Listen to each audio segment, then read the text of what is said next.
Good morning, all again. Welcome back, or welcome to day 2 of our convention. Wasn't the first day fantastic? It was absolutely amazing. Thank you again to everyone that attended yesterday, and a big thank you to our 3 guest speakers and panelists.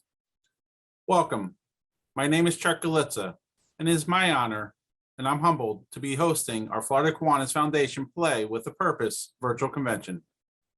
For those of you joining us for the first time, we're excited that you are here. Today, again, we will have 3 guest speakers, 1 play experience, and 5 panelists speaking on the emotional, social, physical, spiritual, and cognitive benefits of creativity and play today and tomorrow.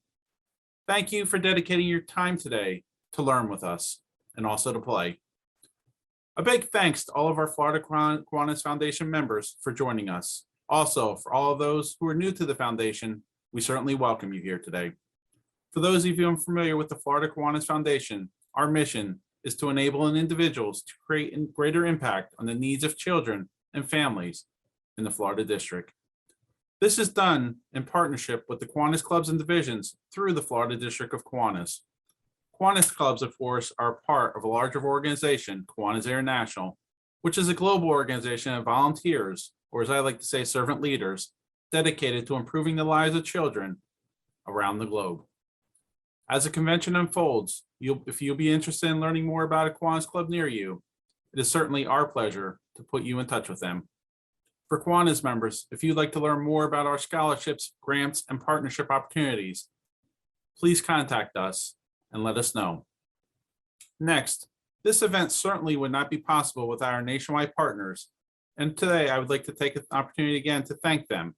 A special thanks to the Institution of Self-Active Education, 0 to 3, Healthy Families, the Ounce of Prevention Fund, Florida Association for Education of Young Children, Resource Depot, Kids at Play, Kinderoo, Head Start, and the Reusable Resources Adventure Center.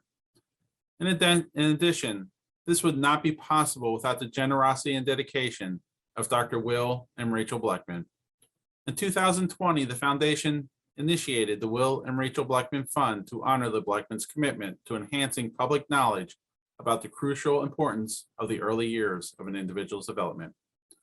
On behalf of the foundation, I would like to thank all of our generous contributors to the Will and Rachel Bleckman Fund. This early childhood initiative focuses on children from pregnancy to age 5. During these critically important years, we can make a significant impact and lifelong impact to nurture healthy and creative children. Today, we'll learn more about play and how it is critical to early childhood development, especially during a child's young life. All around the world, Kiwanians and non-Kiwanians alike certainly miss and mourn my friend and mentor, Dr. Will Bleckman, who was called to a greater service earlier last fall.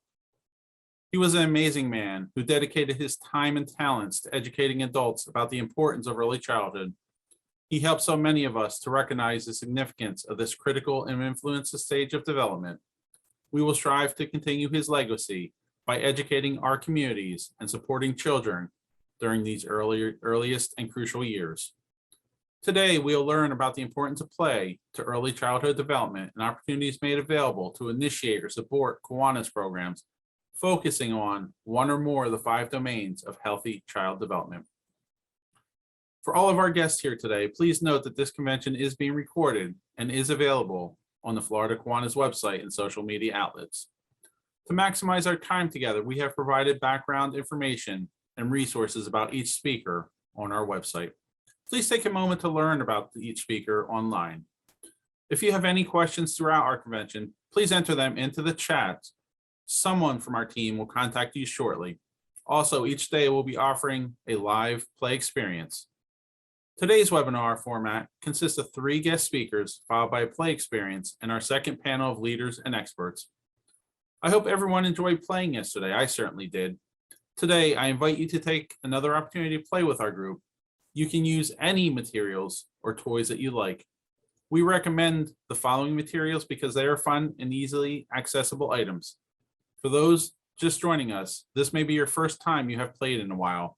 I'll say yesterday was the first time I played in a long time. We ask you that you keep an open mind and engage in play. For today's play experience, we encourage you to have any or some of the following items: at least 10 stackable items, such as small boxes, cups, containers, whatever you may find that's stackable. Again, a cup, 10 to 20 random small items. These can be paper clips, plastic caps, coins, buttons, rocks, bread ties, rubber bands. Just think, what's in your junk drawer? These are just suggestions, of course. You may play with anything that serves you. Now, certainly without further delay, it is my pleasure to introduce my friend, Jennifer Ohlsen, Executive Director of Healthy Families Florida, speaking on intergenerational play. Jennifer leads the state's largest abuse prevention program, Healthy Families. Healthy Families coaches pregnant and expectant parents to create safe, nurturing home environments where their children can thrive, and play is a centerpiece of the program. Trained family support specialists teach parents playful activities that promote their baby's brain development and healthy growth. Healthy Families serves over 9,000 families from Pensacola to Key West and everywhere in between, and is proven to prevent abuse. Jennifer is also a member of the virtual Kiwanis Club of the Big Bend. One of their signature projects is providing healthy snacks to Miracle Sports, which promotes accessible play and recreation to persons of all abilities. She served for 5 years as a chair of the Florida Young Children Priority 1 Initiative and was a recipient of the 2018 Dr. Will Bleckman Avitsky Award. Jennifer, we welcome you and thank you for joining us, my friends. You're on. Thank you, Chuck, for that warm welcome. I'm so happy to be here with everyone. And if you'll give me just a moment to share my screen. Let's see. There's always just a bit of delay here when we get these virtual processes going here. Let's see if I can see you and see my screen. How does that look for y'all? Okay, great. Well, thank you again, Chuck, for that welcome. And thank you everyone for inviting me today to be with this amazing inaugural Play with Purpose conference. I hold so many of you in such high esteem and have seen you in conferences and meetings across the state throughout my years as a Kiwanian, and I'm so thrilled to be here. I want to first ask everyone to think back to your last play experience. Get back into that frame of mind of play. If you were playing with us yesterday, maybe that's your most recent play experience. Perhaps you weren't with us yesterday, but you were playing with a dog, or you were doing a puzzle, or you were doing some other playful activity. But just set the stage for yourself. Take a deep breath. Open your mind up for learning and creativity as we talk about intergenerational play. So there was this one time that we didn't have a measuring tape. Has that ever happened to you? You need to measure something and you don't have a ruler, you don't have a measuring tape. In this case, our daughter had just moved to Nashville with her husband and Conrad, our newborn grandson. Conrad's dad, who's a flight surgeon, was serving with the 101 Airborne at the time and was on assignment. So it was our job to help our daughter move into her new home. We needed some dimensions for the bedrooms. And of course, there was no measuring tape. So my husband, who's an engineer, said, not to worry, we're going to measure everything in K-Pops and Conrads. So this is what you see on the screen here, measuring the width of a room with non-traditional measuring instruments. 1 K-Pop plus 1 Conrad equals the width of this bedroom. So that's what we did. We turned a potentially really stressful situation into a playful one for the whole family. And research tells us that play is really essential to children's development. You all heard a lot of this yesterday. You may have heard the statistic that 85% of a child's brain is developed by the time they're age 5. And exploration and inquiry really pave the way to developing neural pathways. That's just a fancy way to say highways in your brain that gets get things from one side of your brain to the other. And that builds the structure for learning and development. And it helps to create a specific type of focus that builds self-regulation, resilience, and coping skills. Play is also therapeutic, can help us overcome trauma, build our emotional resilience, the ability to snap back from stressful situations, and give adults and children creative outlets for emotion. Perhaps you experienced that yesterday.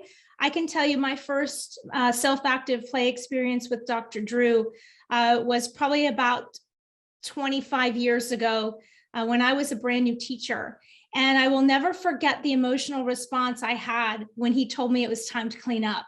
And all of a sudden, the lights went on as to why the children in my classroom had such a difficult time cleaning up. So for certain, play is therapeutic, as Chuck said, for our mind, body, and spirit. We've heard a lot of quotes throughout our time here in this conference, and this one was a great one. We don't stop playing because we grow old. We grow old because we stop playing. I read a funny zinger from a woman who worked delivering meals to the elderly. She said that she often took her 4-year-old daughter with her to deliver meals. And the young girl was always intrigued by the various appliances, she called them, of growing old, particularly the walkers, the canes, and the wheelchairs. And one day, this mom found her daughter in the home of an elderly woman, an elderly client they were serving a meal to.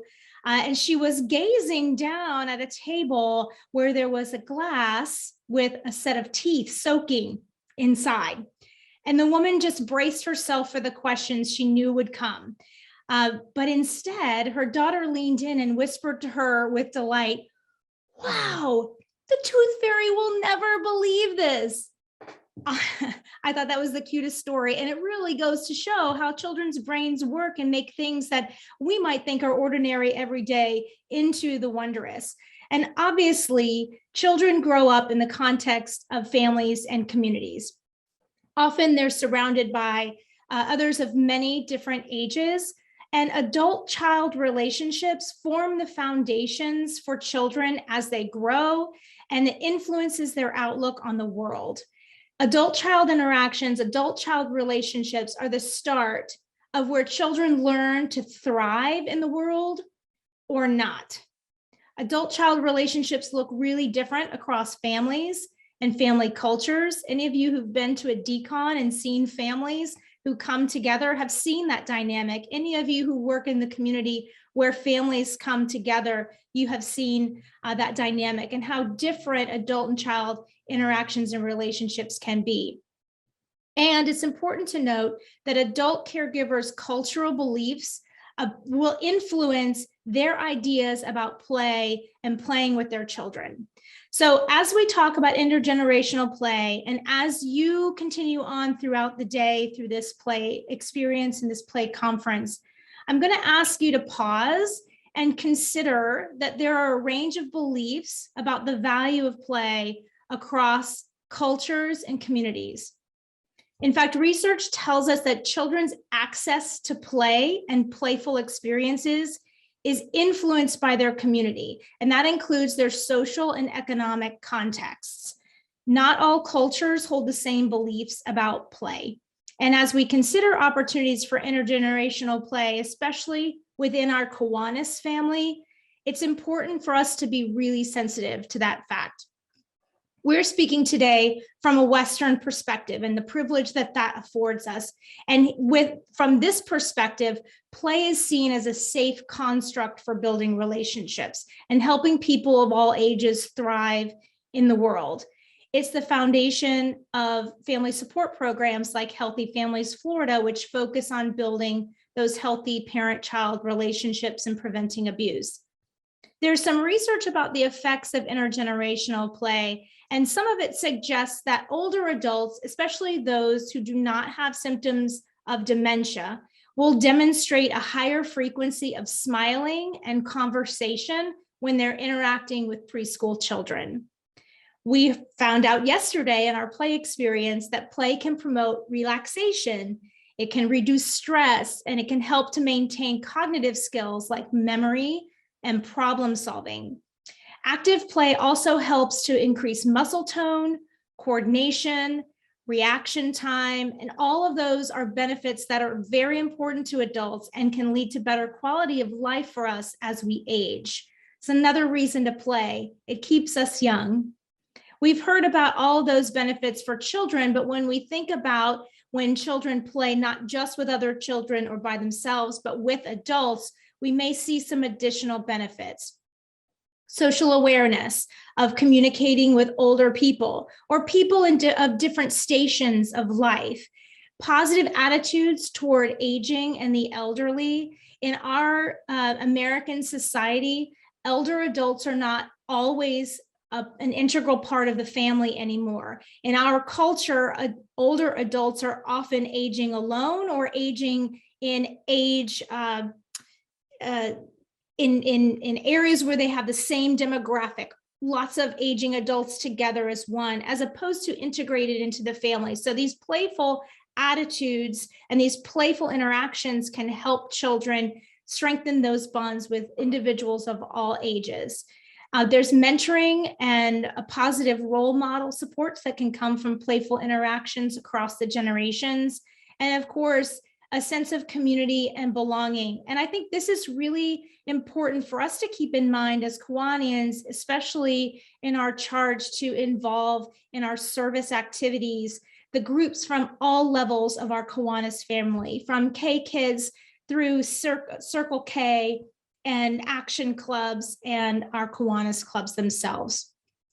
I want to take a moment to watch a short video about that's going to demonstrate how play with an adult can help even very young infants learn to regulate their behavior and build belonging with a caregiver or an adult. And it will also illuminate for us what happens when that playful interaction is stopped.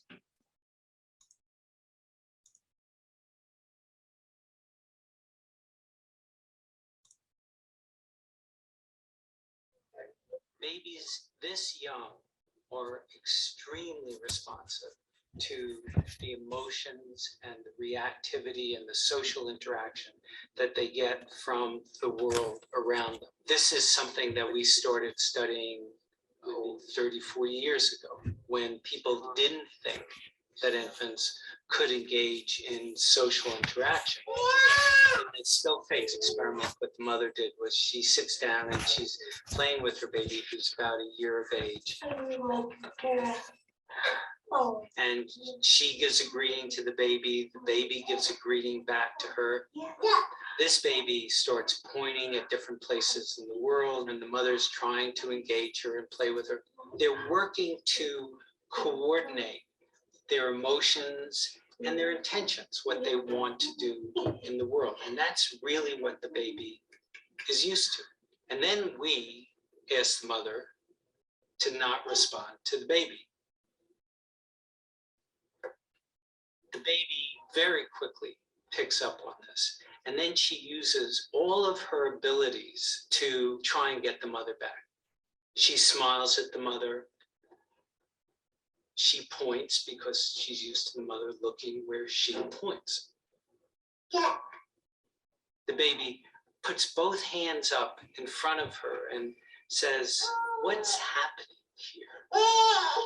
She makes that screechy sound at the mother, like, "Come on, why aren't we doing this?" Even in this 2 minutes, when they don't get the normal reaction, they react with negative emotions. They turn away. They feel the stress of it. They actually may lose control of their posture because of the stress that they're experiencing.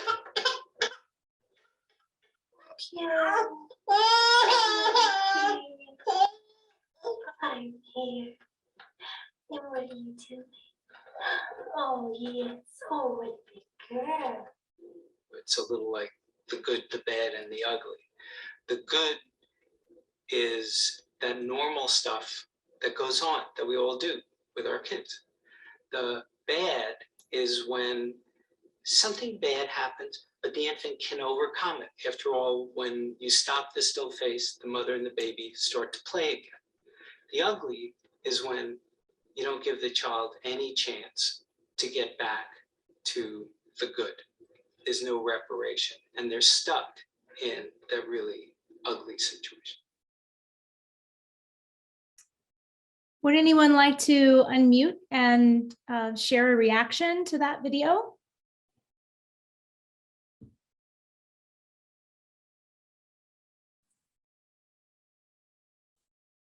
As I watched it, I thought, how many children are in that second situation? It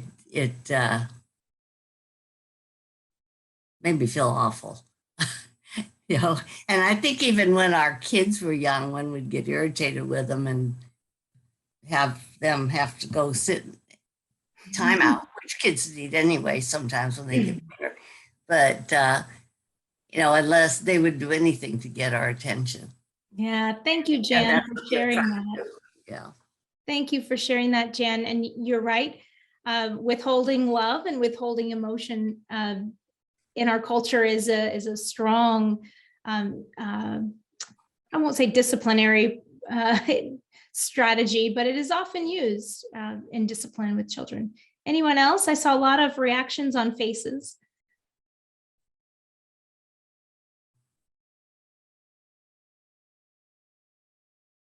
Anyone want to take a guess at maybe what that child was learning as in that first interaction with mom? What's happening in the brain?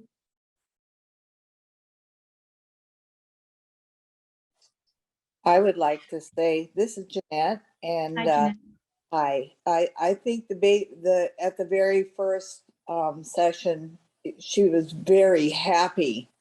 The baby was very happy, he was getting attention. And I think that was very obvious that she wanted attention. And the second series is like, I know how to get mom's attention now by making noise. And the louder I get, the more attention I'll get, and I'll get her back. Right, right.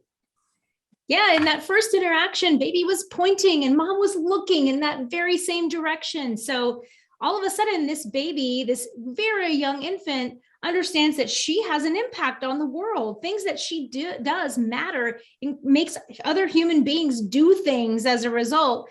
Pretty soon she'll start throwing her toys to get mom to reach down, and it'll be a great fun game for her, but not for mom. But it's not manipulation. It's really learning. It's really playful interaction of I do something and you do something back.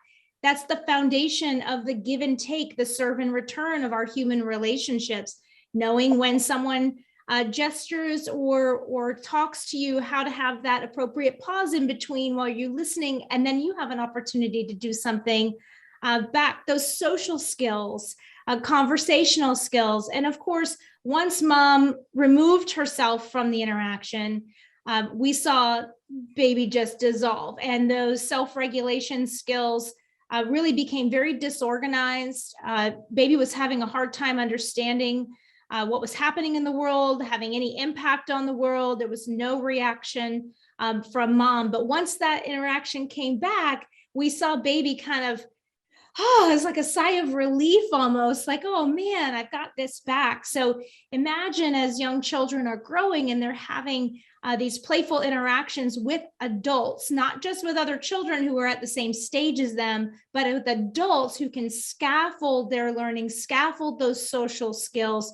They're really developing a whole perspective of how the world works. So to Jan's point, if there are children who are raised in families where there is very limited affect, happy or emotional interactions with adults, it takes a lot longer and it's a lot more difficult to develop those self-regulation skills. The world is uncertain, so we're not ever sure exactly how to respond.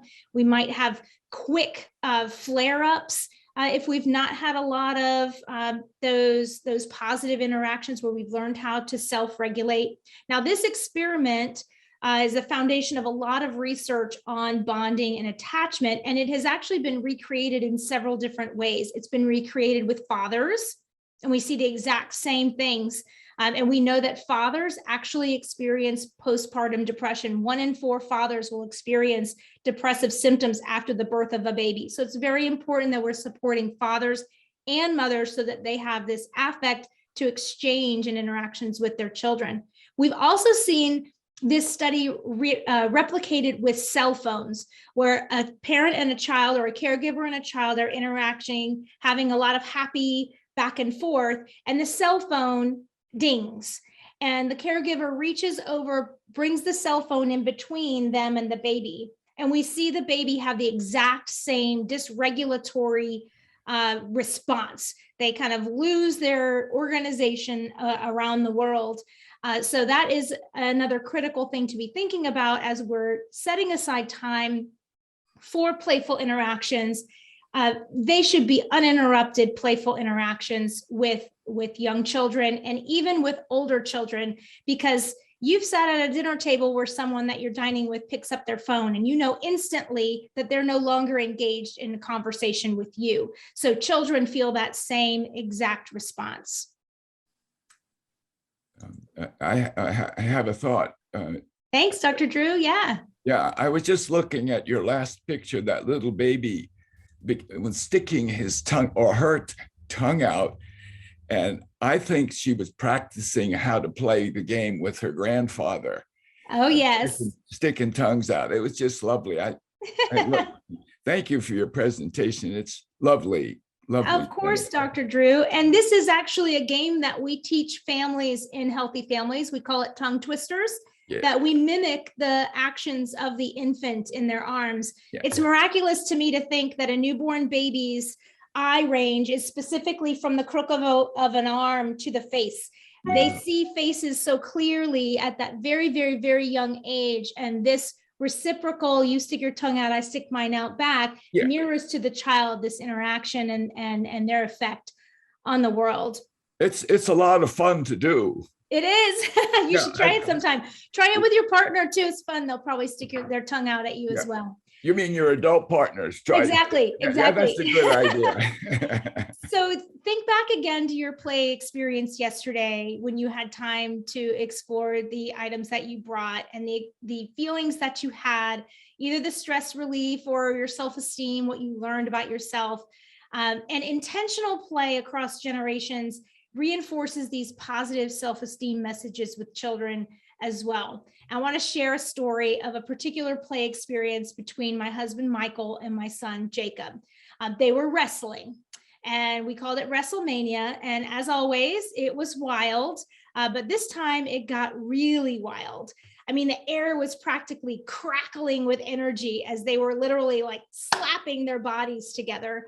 And suddenly the energy changed a little bit and you could see Jacob change. He got angry and his fist connected with Dad, thwap, and the intent was not playful. Clearly he had passed some sort of self-regulation line and moved into anger from play.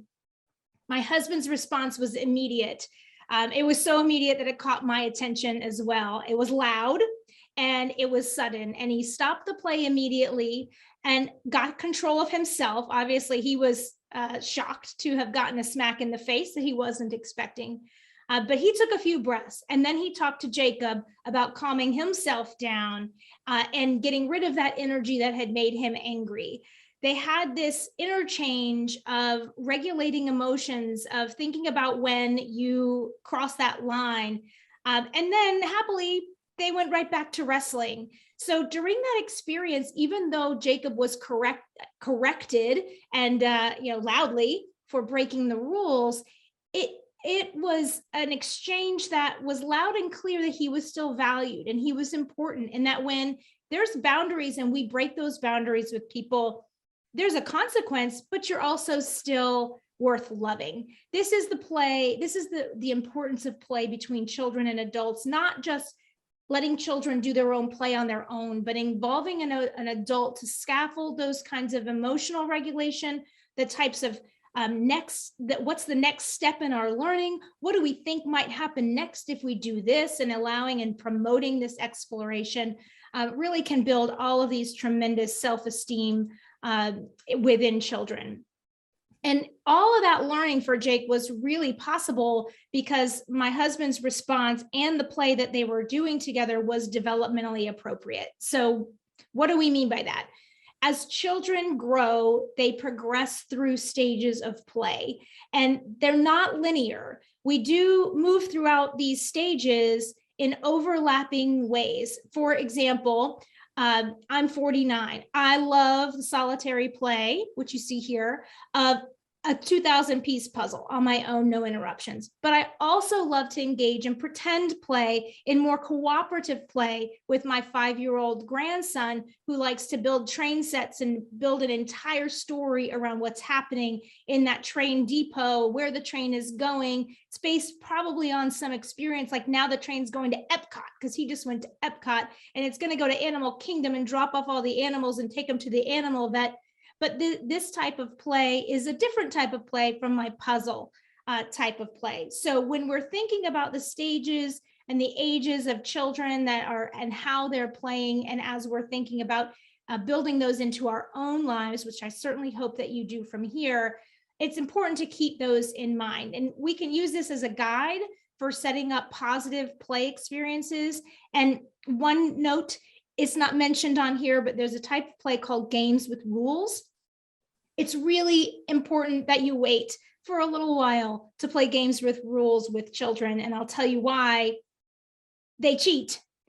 Young children cheat all the time, and they bend the rules, and they have no qualms bending the rules. So save those games for later. And I know we're running short on time, so I'm going to move ahead to our call to action. All of this has been a delightful conversation this morning, and I want us really to think about what we're going to do next. In our personal lives, can we make time for unstructured play with someone of a different age group from you? Can we seek out activities that involve people of multiple age groups? And especially when we're thinking about our Kiwanis journey, our Kiwanis family, can we plan play within our projects, our service projects that include K Kids and Builders Clubs and Action Clubs, Key Clubs and Circle K? Can we diversify our club membership with people of all ages? Can we include play in our meetings in some way? We do tons of play in our virtual Kiwanis meetings. In fact, our president is an amazing trivia host, and that's a playful activity. It's a playful way to engage with others while we're doing the business of Kiwanis and being serious about serving our communities. And importantly, I want to charge everyone with considering advocating with your local leaders, whether they're legislators for our state legislature or local community leaders, to be in support of playful programs, intergenerational programs, playgrounds, structures, community centers, and perhaps even making a trip to meet me up in Tallahassee for Children's Week to advocate for programs like Healthy Families that build the foundation of play and strong bonding and relationships with children from the start. It has been my pleasure to be with you this morning. I know you all have a lot of great presentations to come. So enjoy the rest of the conference, and thank you so much for having me. Wonderful. Thank you so much. Yes, absolutely outstanding. Thank you, Jennifer, for joining us today, my friend. And I certainly look to see you soon in Tallahassee. Our next speaker today is Paola Lopez, who is the founder and executive director of Kinderoo Children's Academy, located in Ocala, Florida. Kinderoo serves 180 families with the support of 25 educators each year. Paola's education and career in business management and experience in the early childhood field spans nearly 2 decades. While attending an NAEYC conference in Washington, D.C., she discovered the Reggio Emilia approach to education and befriended her mentor, Dr. Walter Drew. Paola was drawn to his research on hands-on adult play experiences with open-ended objects and recycled treasure to connect teachers' play to children's learning. As a leader in education, Paola serves on several state boards and task force, including the Early Learning Coalition of Marion County, College of Central Florida, FLAEYC Play Chapter, NAEYC Play, Policy and Practice Interest Forum, PPPIF, and has presented to national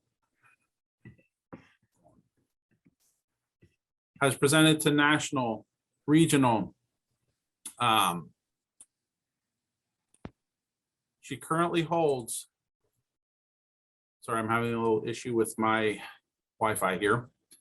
She currently holds professional affiliations, awards, and training through NAEYC, NAREA, and the Reggio Emilia Australia Information Exchange. Her devotion for advocacy, diversity, innovation, and alliance for rights of children has led her to a path of lifelong journey of pedagogical research.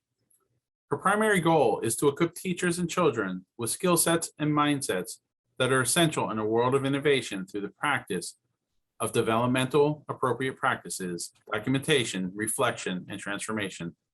Today, she'll be speaking about the nurturing educations. Thank you, Paola, for joining us today. You're on. Good morning, everyone. Can you hear me? Yes. Well, thank you for that introduction.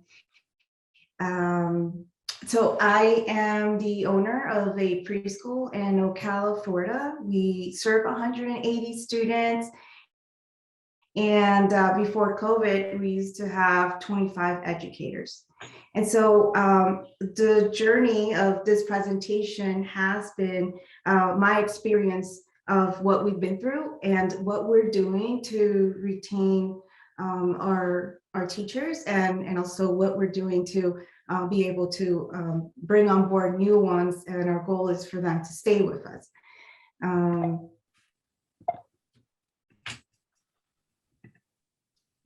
So I had questions about how do we serve those with a big heart who serve little hearts. And so when the pandemic arrived, we were left, many of our educators left to be with their families. And so the ones that remain had added responsibilities and more demands,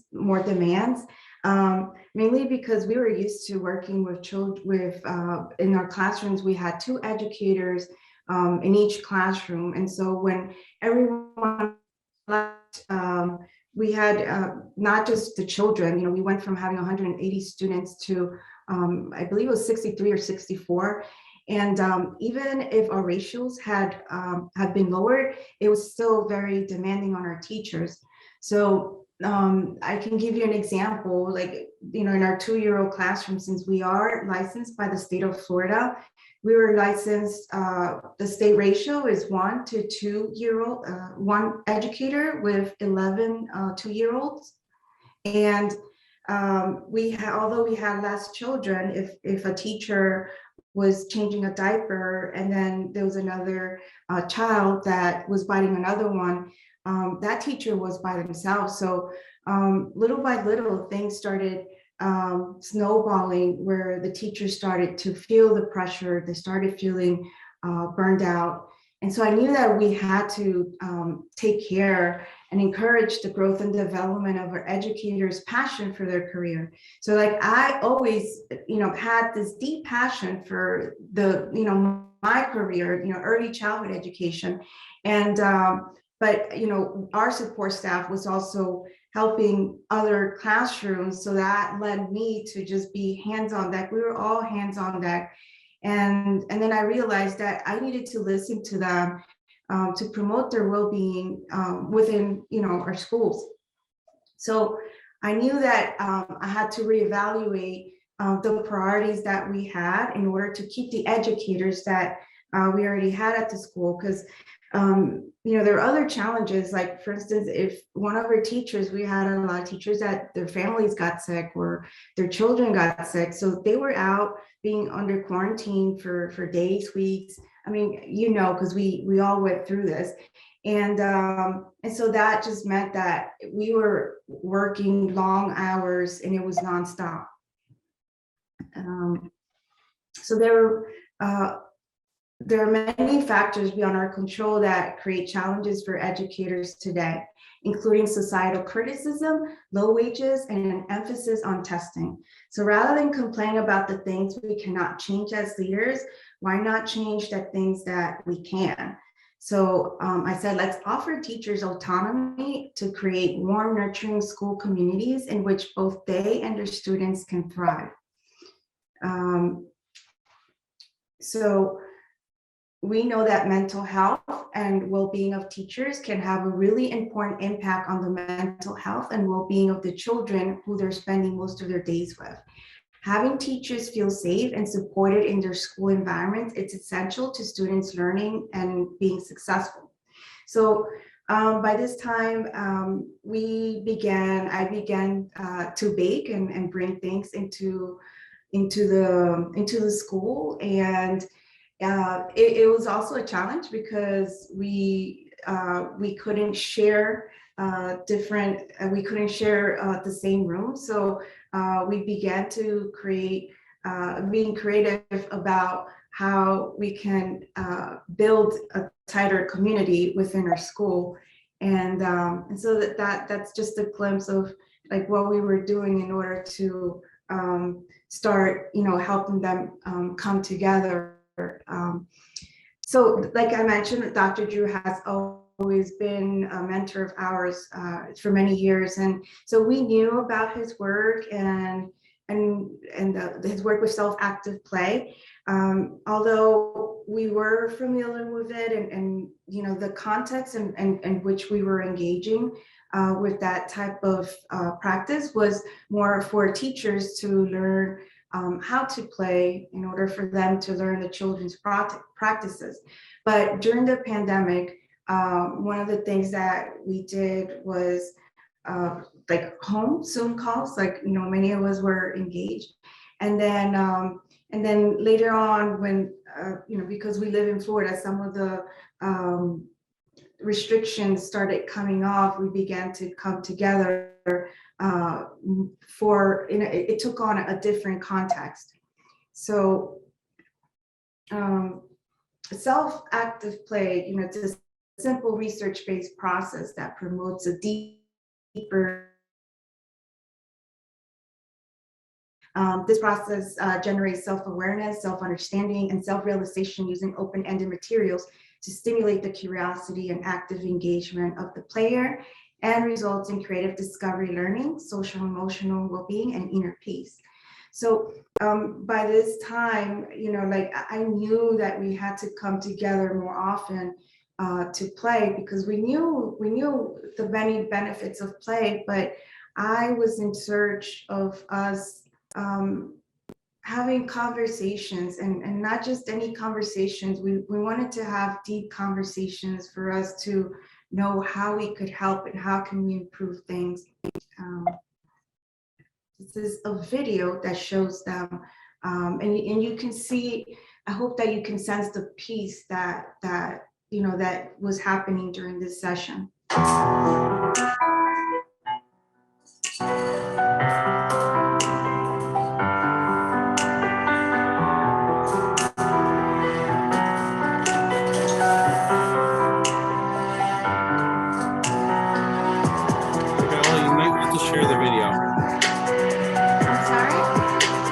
Share the video was not shared.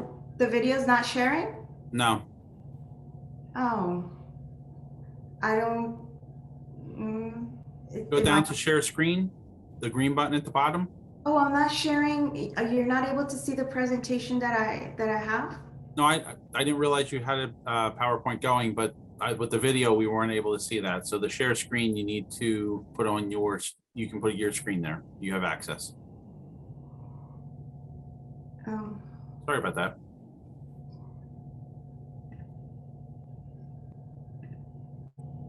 Can you see it? I press share. Yes. You can see it? We can see it fine. Okay, so let me go back.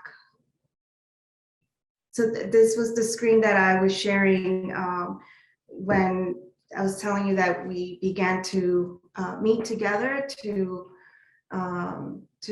engage in active play with our educators. I'm sorry that you didn't see the rest of the PowerPoint. I didn't realize I had not been sharing. And then this is the video.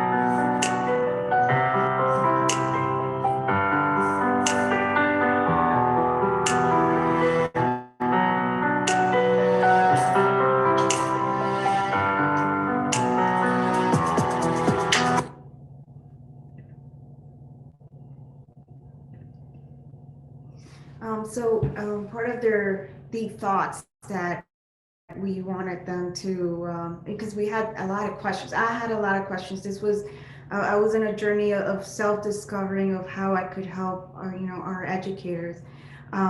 So here she shared with us that at the beginning, it just felt strange to play by herself. And like Jennifer was mentioning, we went to the solitary play, and so this was that session, and so she didn't know what to do. She had too much on her mind, but then looking for the color pieces, and I was able to concentrate. I disconnected from the world, and I felt very relaxed. I enjoy the moment being alone. I feel like a little girl again. So facilitating these workshops with our team has been about developing my techniques to improve my listening skills and confidence. So this school year, self-active play has been our comfort during our meeting sessions. It is our safe to go space where we are free to create, think, problem solve, self-reflect, think of ideas, and grow together as a team. Through these self-active play workshops, I'm sorry, I don't know why I just became emotional. I'm going to play the video, and then I'll come back and I'll explain why, because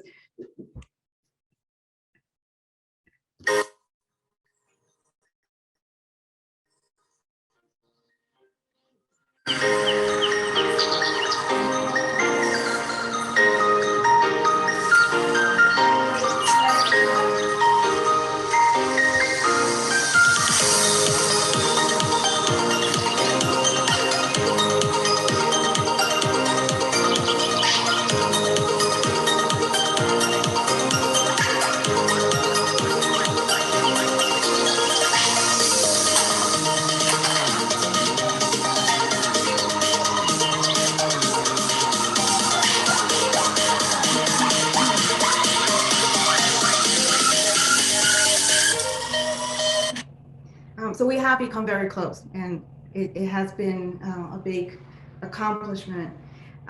So we are closer than we were ever, because the focus right now is it's in the well-being of our teachers. And this is a quote by Dr. Drew. I'm so glad that he's here. Precious are the moments when children and adults become absorbed in the sacred pleasure of playing and creating with interesting three-dimensional materials, and then reflect and share their thoughts and feelings as a story of what happened. They're doing the making of things during self-active play. So this is going to be another short clip, and then this was another activity that we did to self-discover ourselves. This was intended to be a one hour project, and ended up being 3 hours that we spent together, and they became very emotional, because again, when they're creating self-portraits of themselves, and then having to select the materials that they needed to represent themselves as an educator and what was important to them. you know, a lot of connections were made, and of course, because they were emotional, more bonding happened during this time. To be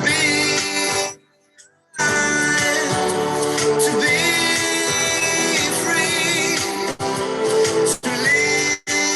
a dream, to feel that you're real. To be alive,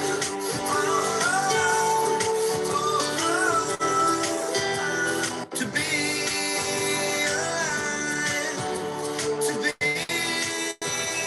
free. And so there are other things that we are doing to support our educators. And like I said, we all came together, and I wanted to know what was important to them, because we all have different languages in which we feel appreciated.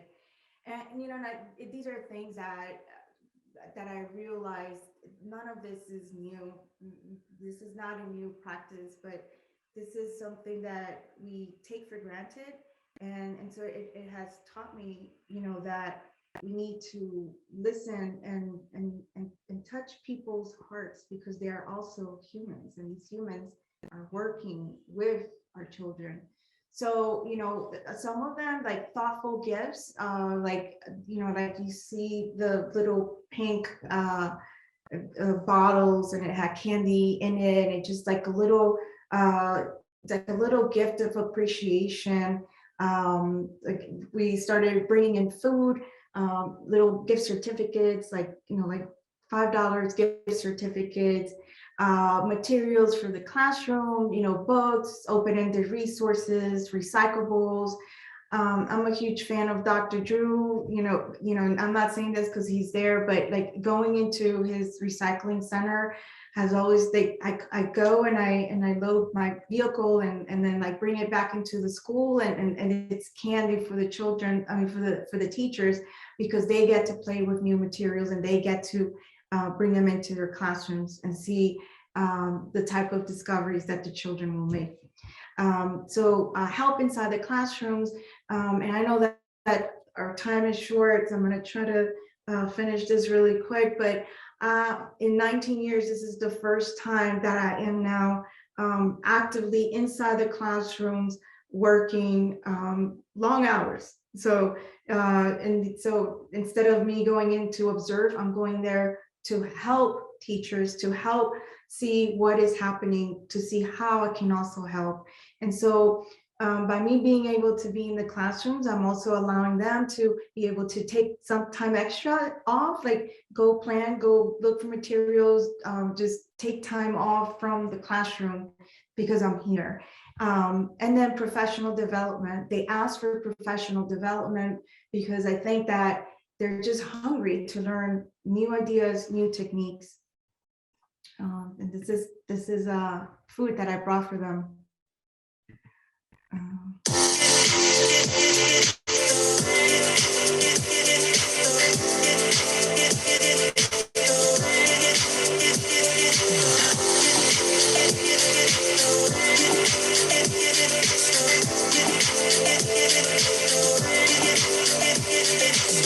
And like you see, like even like the presentation, I didn't do anything out of the ordinary, but I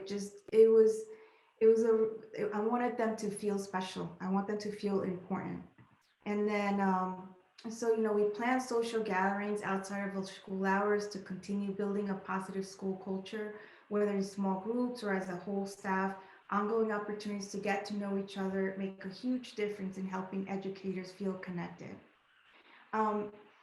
So I don't think I'll be able to, we don't have enough time to play that video, but it just like shows the impact of our teachers playing and how it also affects children, because you know, like I said, like if they're in a good state of mind, they are happy working there, and it reflects on the children. And so some things that we can do, you know, for our schools, and when I say our schools, I'm not saying just mine, but you know, any school where educators is just, like helping them by coming in, sending them notes, telling them that they're being appreciated, bringing in a box of donuts, donating books, like I said, recyclable materials.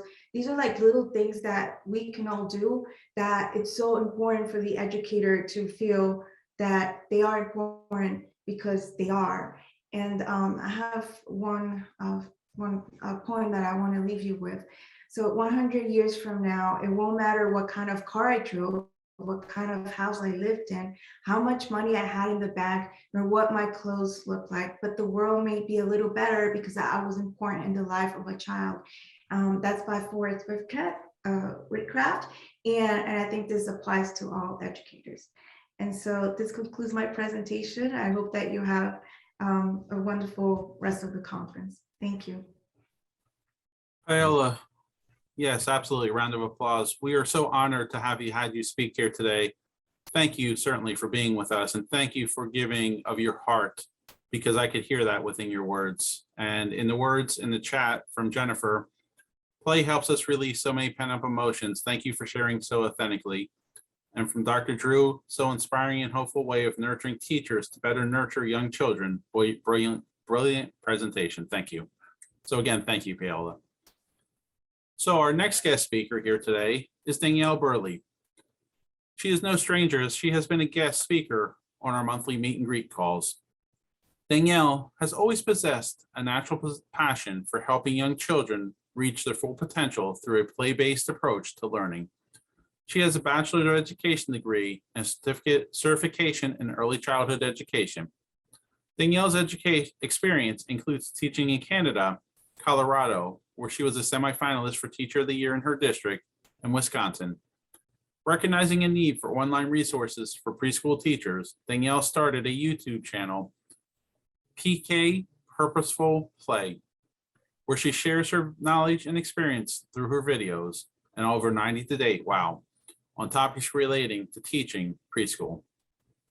Danielle is currently a professional development trainer with Teaching Strategies, where she provides training and support to early childhood educators in planning learning experiences, assessing students, engaging families, and setting professional goals. At home, Danielle enjoys crafting, gardening, paddling on the many lakes in Wisconsin, and spending her time with her husband and 2 children. Danielle, I so look forward to hearing from you today and leading our play experience. Thank you guys so much. I'm going to just pull up my PowerPoint here. As I was listening today and also yesterday, my mind is just spinning. I don't know if anybody else is feeling that. What I'm thinking of, all the things that I can be doing, to really make sure that play remains such an important part of early childhood. And I've been taking notes, thinking about what kinds of things I can do in the future. So I don't know, this has been a really great time. And thank you for including me. I'm really very, very happy to be a part of this today. We've been sitting for a while. So even before I get started, my watch has told me that we need to get up and move. It says, you need to stand up. And I know there's research out there. I did not look it up or anything like that, but I know that there's something out there that says your attention is probably diminished when you're sitting for so long. So if you would like to join me, I would love it. You don't have to keep your video on if you don't want to, because we are going to be moving and dancing a little bit. This I am very used to, so I have no problem doing this in front of people. And you may have heard this before. I'm going to just tip my camera back a little bit so you can see me. So we're going to move our bodies a little bit, and we're going to sing a little song. Does anybody like peanut butter and jelly sandwiches? I do. Thumbs up if you like peanut butter and jelly sandwiches. Oh, some people do. Okay. All right. So we're going to sing this song. We're going to put our hands up, and it goes peanut butter, and jelly. Peanut butter, and jelly. First, you take the peanuts and you dig them. So get your shovel, you dig them. You dig them, dig them, dig them. And then, what do you think we do with them next? We're going to crack them. You crack them, you crack them, you crack them, crack them, crack them. Then you smash them. Get ready to smash your peanuts. You smash them. smash them, smash them, smash them, smash them. And we're going to take our peanut butter and we're going to spread it on our bread. All right, people, I already see people knowing what to do. You spread it, you spread it, you spread it, spread it, spread it. Peanut, peanut butter, Peanuts, peanuts. jelly, peanut butter, peanut butter. Peanuts. Next, you take the berries and you pick them, you pick them, pick them, pick them. Then you squish them. You can use your hands or you can use your feet. It's really up to you. You squish them, you squish them, you squish them, squish them, squish them. Now you spread them, you spread them, you spread them, spread them, spread them. We're gonna take our sandwich and we eat it, eat it. You eat it, eat it, eat it. Peanut butter, and jelly. Good. All right. Thank you, guys. I actually saw some people moving with me. Nice. I don't know when the last time was that you guys actually got up and sang a little song like that. I actually do it often. So even now, even though I'm not teaching anymore, I'm still doing this. Again, thank you for having me today. I just, like Chuck mentioned, I have been an early child educator for 8 years, and now I'm doing something else. And I've always found joy in working with and playing with young children. And for me, it's always been my favorite age is the preschool age. And now I love helping others find the joy and the benefit of playing purposefully with children. And I always say, not just playing, but purposefully playing. With you being here, it's obvious that you are either a supporter, an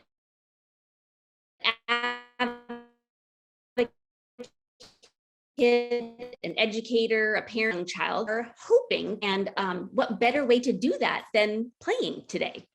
And before I do that, I do want to talk for just a minute or two. And I know a lot of this has been repeated, but I'm going to see if I can change it up a little bit. I want to you can unmute yourself or you can use the chat box just to answer this question. What words do you associate with play? Or what comes first to your mind when you hear the word play? And if everybody, I'd love if everybody could just share at least one word. And I think, as we've been listening to people talk yesterday and today, your words might be very different than the average person who doesn't attend these kinds of sessions. So far, Danielle, we have healing and fun. Yes. Freedom. Joy. Activity. Activity, good. Happiness. Yay, good. Happiness. Fulfilling. Fulfilling. I don't know, as I'm hearing these, it brings a smile to my face, just even not even engaging in it, just listening to these words. Joy, creativity. Nice, wonderful. Thanks for the sharing those words. I'd like to keep those. I'm going to keep those there, and maybe as I'm finishing up, I will go back to those words and see if you can add a few more to it as we move along here. And I know some of you have joined me in the past, and if you know me, I love to use quotes when trying to really say something. And sometimes somebody else says it better than I ever could, especially when it's coming from Mr. Rogers, Fred Rogers. It seems much more credible. And he said that play is often talked about as if it were a relief from serious learning, but for children, play is serious learning. And I'm looking at those words there that you shared with me, freedom, joy, creativity, and it's all those wonderful things that sort of is taking us away from our work. As adults, we're seeing that, but play for children, that is their work. Those first few years of a child's life are the most important. We heard a little bit today about, those things that are happening in the brain in those first few years. Over 1 million neural connections are made every single second in a child's first few years of life. Something that I like to say too, and maybe you've heard me say it before, is that it takes 400 repetitions of an activity or a skill for it to be really mastered. But when it's done through play, it only takes 10 to 20 repetitions, which that's a huge difference, a significant difference, and it really demonstrates the importance of play. Now, we know that all children play. every child plays, and their play might look different based on their culture, where they are in the world, their family, their life experiences, their interests, their temperament, and their abilities. But regardless of those differences, play is a child's way of learning about themselves, about others, and about the world around them. And also through play, children are really learning those skills about they're learning how to learn. They're learning those skills that they're going to need in the future. And you'll notice today as we play together that everyone here is going to be engaging very differently. Some might be observing, some might be actively engaged, some might be very vocal. So, everybody's play is definitely different. And there's nothing wrong. There's no wrong play. If you joined us yesterday for that first half of the convention or the conference, and even today, I know Rebecca yesterday spoke extensively about the importance of play. And if you weren't able to attend, I know that you can go back and watch the videos once they're shared on the Florida Kiwanis Foundation YouTube. So, these all have been really great. So you can go back and watch those again.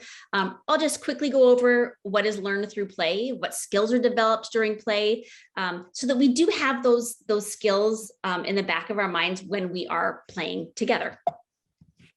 And I'm going to share these with you here. So these are just, those different areas of development and learning.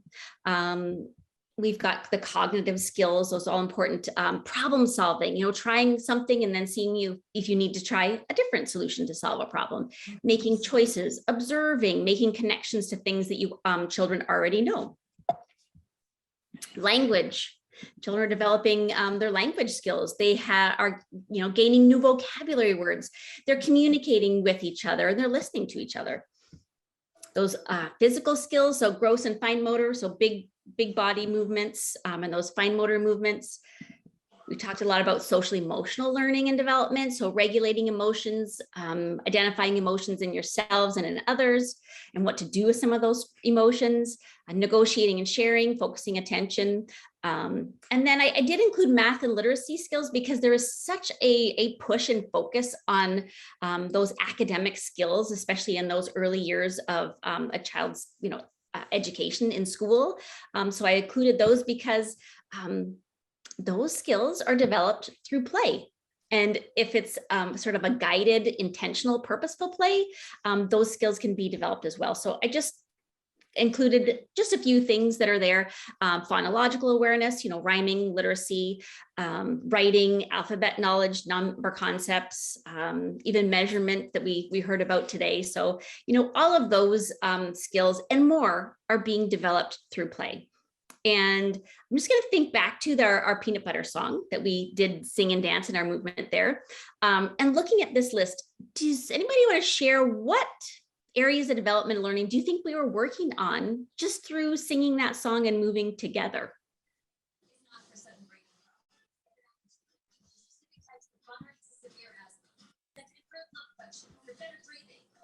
I think there's more than one. Yeah. Physical, social, emotional. Yep. Yeah, we were moving. I heard someone saying something else. Cognitive, the observing and making connections. Yes. By watching you, we were figuring out what to do and how to do it. Mm-hmm. Yep. Interaction is in the chat there. I was thinking too, there even might have been like a mathematical concept because we have that sequencing, or could be also, part of literacy, whereas the things are happening in order, some vocabulary even. It was fun. Yeah. Something so simple as singing a song. Look at all the skills that we're working on together. I often use a children's book, a picture book as a starting point when I'm teaching. And a book is a great way to create some inspiration for a play experience. It's also a wonderful way for people to connect if you're reading this book together. It's not as great as if we're not in person, but we're going to make our the best of it. So I'm going to read a book too called Iggy Peck, Architect. and it's by Andrea Beatty. And I'm actually going to stop sharing my screen for a minute because I want you to be able to see the pages. So Iggy Peck Architect, and I'm going to hold it up here. And I don't know, am I allowed to spotlight myself? Chuck, are you able to do that for me? I don't know. Do you know how to do that? Just because it makes it a little bit bigger on everybody's screen and they don't need to use it. There we go. Okay. So has anybody heard this book or seen it before? Iggy Peck Architect. Give me a thumbs up or a thumbs down if you've heard this one before. Oh, do I see any thumbs up? Ooh, okay. All right. Does anybody want to take a guess, just looking at the cover here, what this book might be about? Designing and building, Yeah, it could be designing and building. playing. Dreaming dreams. Dreaming dreams. Ooh, very good. Having fun when working. Nice. Artistic abilities. Yeah, it's interesting that the responses I would get from a group of adults compared to a group of children. An architect and construction, someone put in the chat, very good. Yeah. Okay, I'm going to read this book to you. I'm going to make sure I'm watching my time because I really do want to have a lot of playtime together. This is how I start a story with children all the time. So we have to get our bodies ready to listen to a story. So make yourself comfortable. You can do this with me. You're going to open your eyes. You're going to open your ears. You're going to turn on your brain. You're going to take a deep breath. Iggy Peck Architect. You can see that there's lots of designing happening here. If I was reading a book with children, I would definitely be talking about the pictures, asking questions, you know, what kind of predictions children could be making, pointing out new vocabulary. But we're going to short on time, so I'm going to read it. Young Iggy Peck is an architect and has been since he was 2, when he built a great tower in only an hour with nothing but diapers and glue. Good gracious, Ignatius, his mother exclaimed. That's the coolest thing I've ever seen. But her smile faded as fast as a light wind blew past, and she realized those diapers weren't clean. Ignatius, my son, what on earth have you done? That's disgusting and nasty. It stinks. But Iggy was gone. He was out on the lawn using dirt clouds to build a great sphinx. Illustrations in this book are really great. When Iggy was 3, his parents could see his unusual passion with stay.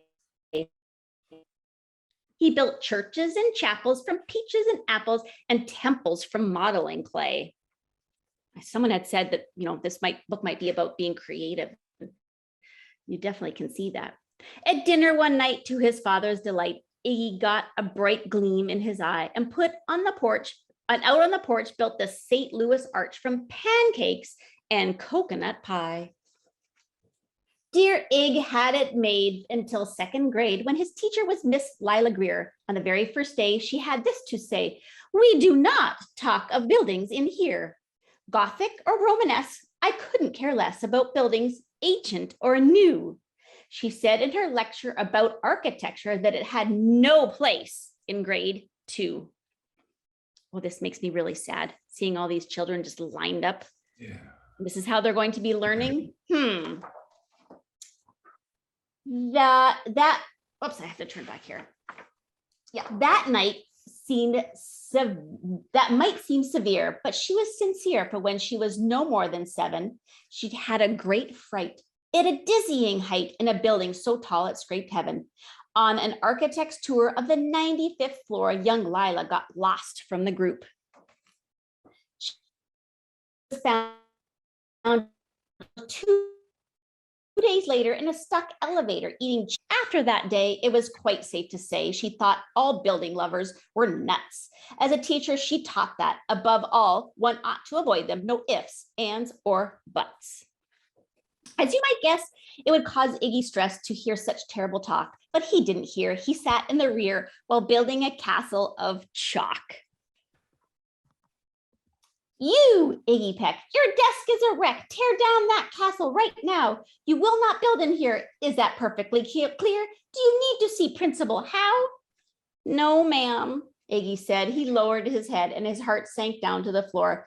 With no chance to build, his interest was killed. Now second grade was a bore. That poor guy. After 12 long days that passed in a haze of reading, writing, and arithmetic, Miss Greer took the class to Blue River Pass for a hike and an old-fashioned picnic.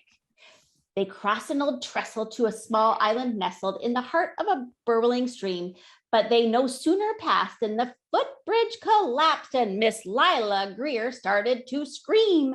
We're trapped here. Oh my, alas, kids, goodbye. Her eyeballs rolled back in her head. She dropped to the ground with a vague groaning sound, luckily fainting, not dead. The class was amazed. They stood there quite dazed, uncertain of what they should do. But one bright young man was off hatching a plan, which started with Miss Lila's shoe. Soon each lad and lass there at Blue River Pass was working together as one. You can see all the wonderful, amazing things that are happening here. And when she came to, Miss Lila Greer knew that something quite brave had been done. She looked in the air and saw hanging there a structure with cables and braces, and on the far side, beaming with pride, was 17 smiling young faces. Boots, tree roots and strings, fruit roll-ups and things, some of which one should not mention. If you'll notice, the things shouldn't mention, I think there's underpants hanging up there, were stretched ridge to ridge in a glorious bridge dangling from shoestring suspension. It all became clear to Miss Lila Greer as she crossed that bridge over the stream. There are worse things to do when you're in grade 2 than to spend your time building a dream.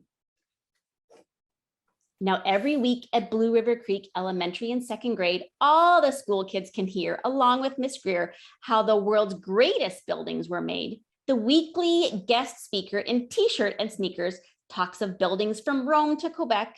Of course, he's the guy who builds towers of pie. From pie, that brilliant young man, Iggy Peck. The end. Yay! Nice. We're going to take a little bit of inspiration from that. I'm going to remove spotlight because I do want to do a little activity together. Now, if we were, in a classroom and we had, or in a different setting, and we had all these amazing materials, which I had you bring a few, we're going to do a little bit of building. And I had you bring some stackable objects. And I did put in, when I was submitting my list of things, plastic containers. Who had a Tupperware drawer, a Tupperware cupboard growing up, or even now? Yeah, that is like one of the most popular places for a child to play when I was growing up. I even, would set things up for my own children when I was trying to get dinner ready. And I could keep them busy for a very long time if I just pulled out my plastic containers. So with our limited supplies today, here's what I want you to do. You are going to build something. You're going to build anything. And you're going to just think about, as you're doing that, think about what you're building. It doesn't have to be something specific like a castle or the Leaning Tower of Pisa. Just think about, what it is you're building, how you're building it, why you're building it. And then think about also what from the book inspired you. And I'm going to give you, I want to see what time we're at. Okay, I'm going to give you about 5-ish minutes. And then we'll kind of just talk about your experience, how you were feeling through it. And then also, during this kind of experience, what knowledge, skills, and abilities were you using or developing? So I'm going to go ahead and mute myself. I should have pulled together some music. Dr. Drew yesterday had some really wonderful music that he had going, but you can sing Peanut Butter Song in your head while you're doing this. I'm going to give you guys about 5 minutes. Where am I?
right. I don't know if that was enough time, but let's stop.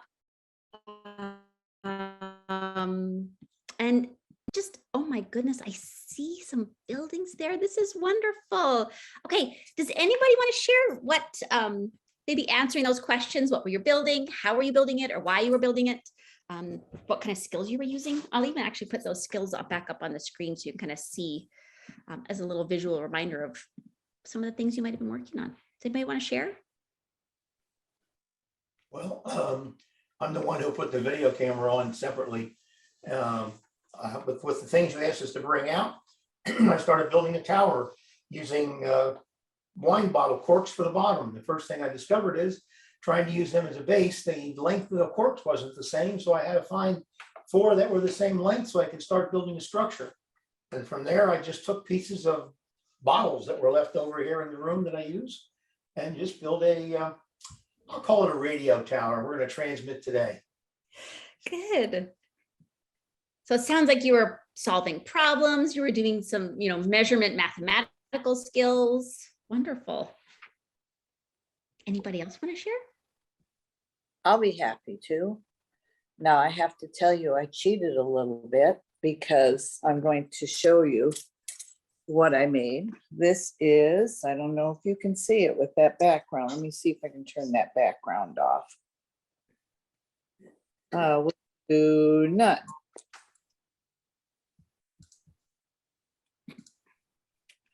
What I did is I took a cup, like a coffee cup. They're made out of styrofoam. And I put the styrofoam that you put in the bottom of a, I'm sorry, I'm trying to do it. There we go. Into, there he is. It's a gnome's Christmas tree. See my little gnomes? Can you see this? Mm-hmm. Okay. And what I did is I used these little straw, these, what do they call them? My mind is leaving me. Anyway, those and some toothpicks. And I'm an artist. You can see I have a studio over there. So this was simple for me. I collect all these little wooden things. And when you said to build something, I thought I'd build a tree. So I took the wire that you see here and I wired the sticks together. I stuck them in the, like this, just stuck them in the cup.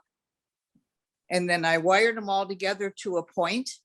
Then I started sticking little buttons on them. If I lift it up, they'll all fall down because nothing's glued on. It's basically all just sitting there. But how fun. And you did all of that in 5 minutes? No, about 15. I started, because when you said 5 minutes earlier, I thought we'd have about 15 and about what it took me. Because if I was going to do this in a classroom, I'd have this painted.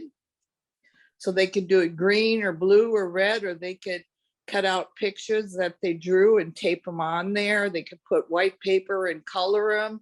So there's a lot of things you can do with stuff you have around the house. These I have because I had Christmas gifts one year and there were 25 people. There were 30 of these in a package for about $4. So I numbered them all, gave everybody a number, and then they had to come up and get their gift. And it was a blast. So that's why I have those kind of things, but they're so much fun. And I liked in it how you said that you can just use things from around your home. Oh, yeah.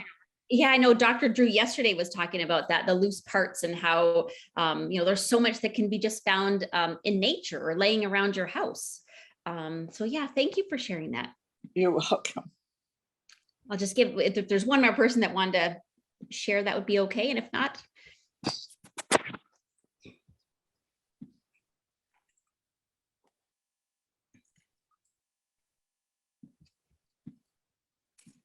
Okay.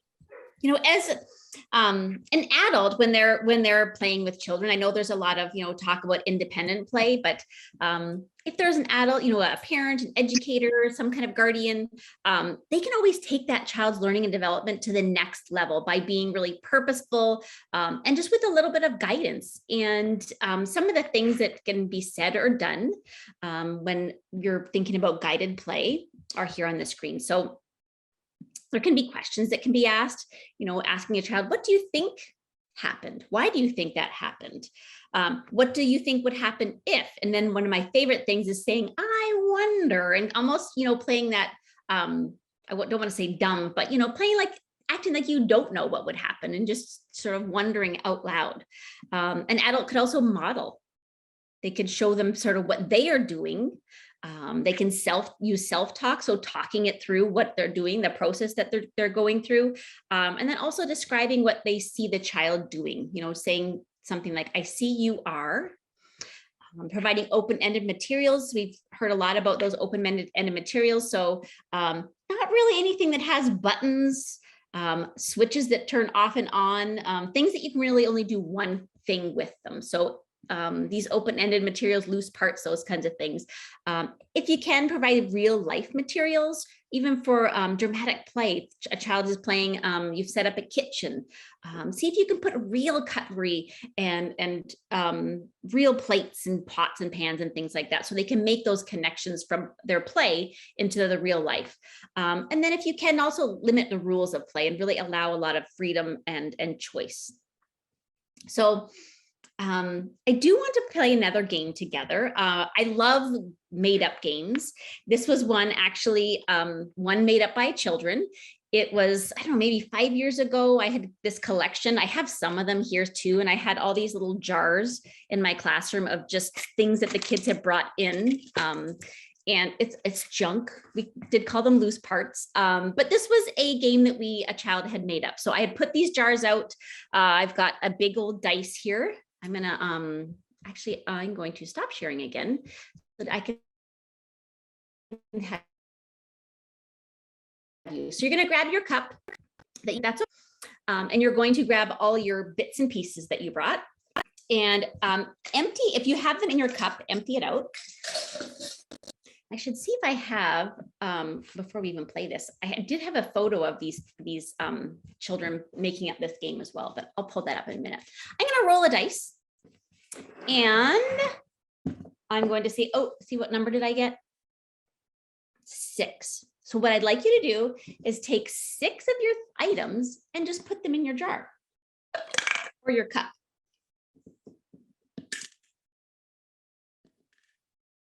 I've got the most random items here. I did actually just pull them right out of my junk drawer.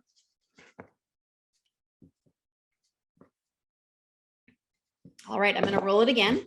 And this time I got a 2. So you're going to put 2 items in your jar or in your cup. I'll maybe just do maybe 1 or 2 more rolls here. Whoops. Oh, a big old number 1. So put 1 item in your cup. And maybe we'll do 1 more, and then I want everybody to hold their cup up. We've got a 3. And so put 3 items in there. And I'd like you to hold your cup up to the screen. If you can't, we can't see inside it, maybe you can tip it a little bit, but without things falling out. Okay. Okay. I noticed that, who is this right here? Mary's is actually almost full. That's why I'm noticing that. I wonder why Mary's cup looks very full, but mine looks almost empty still. See, I'm using those things. I wonder, does anybody think about why her cup might be more full than mine is?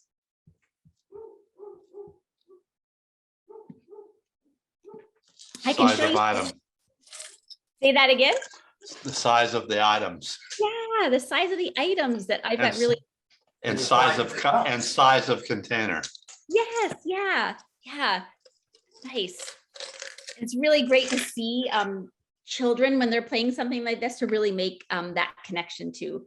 Yeah, that was a game that just from putting these materials out, these children came up with this little game on their own. I'm actually going to give you about, it's going to be 8 minutes. So it's going to be pretty quick. You've got 8 minutes. We're going to put you into breakout rooms. So you're going to come into small groups. I would say, I don't know, maybe 3 to a room, 4 to a room. So there won't be that many rooms here. But what I would like you to do, your job is, I'll put this up on the screen so you can have that visual again of what your job's going to be. You are going to use the junk that you brought today, and I'm using junk in quotes, create a game or an activity or some kind of experience. It can be anything using that. And you're going to work with your group to think of what can you do with the materials you have. You can bring in anything else that's around you as well, maybe the stacking containers that you had, and then discuss what kind of knowledge, skills, and abilities would be used or developed while playing your game or engaging in the activity that you have with your materials. And then after your 5 to 8 minutes, we're going to come back to the large group and then just choose one person to sort of share that experience that you had together with the larger group. Does everybody understand? We're going to go into breakout rooms. You're going to create some kind of activity, and then we're going to come back and share. Does everybody understand?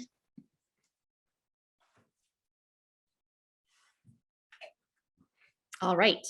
I don't know who it is that's putting us into breakout rooms, but when you see that thing, just click on join now and we can head off and join. And I'll see you in about 5-ish, 8 minutes.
we'll just give everybody a minute to get back here because I know we all had about 60 seconds before we had to come back.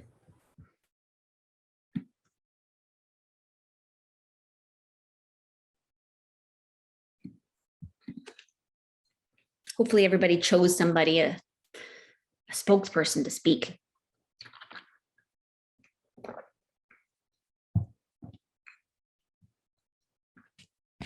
All right, there we go. Everybody's back. Does anybody want to share their experience? What was going on with their group? Well, we elected Dan our speaker for our group.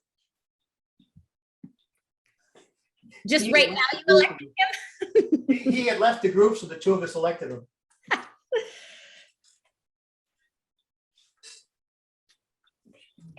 Oh, did you want to unmute yourself, Dan?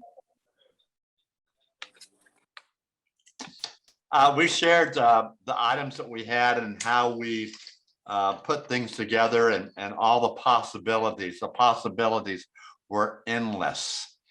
For example, I made a snake chain. These represent kids, and they're all connected, and they were playing snake. So it was important for every child to pull its equal weight so that the snake could survive.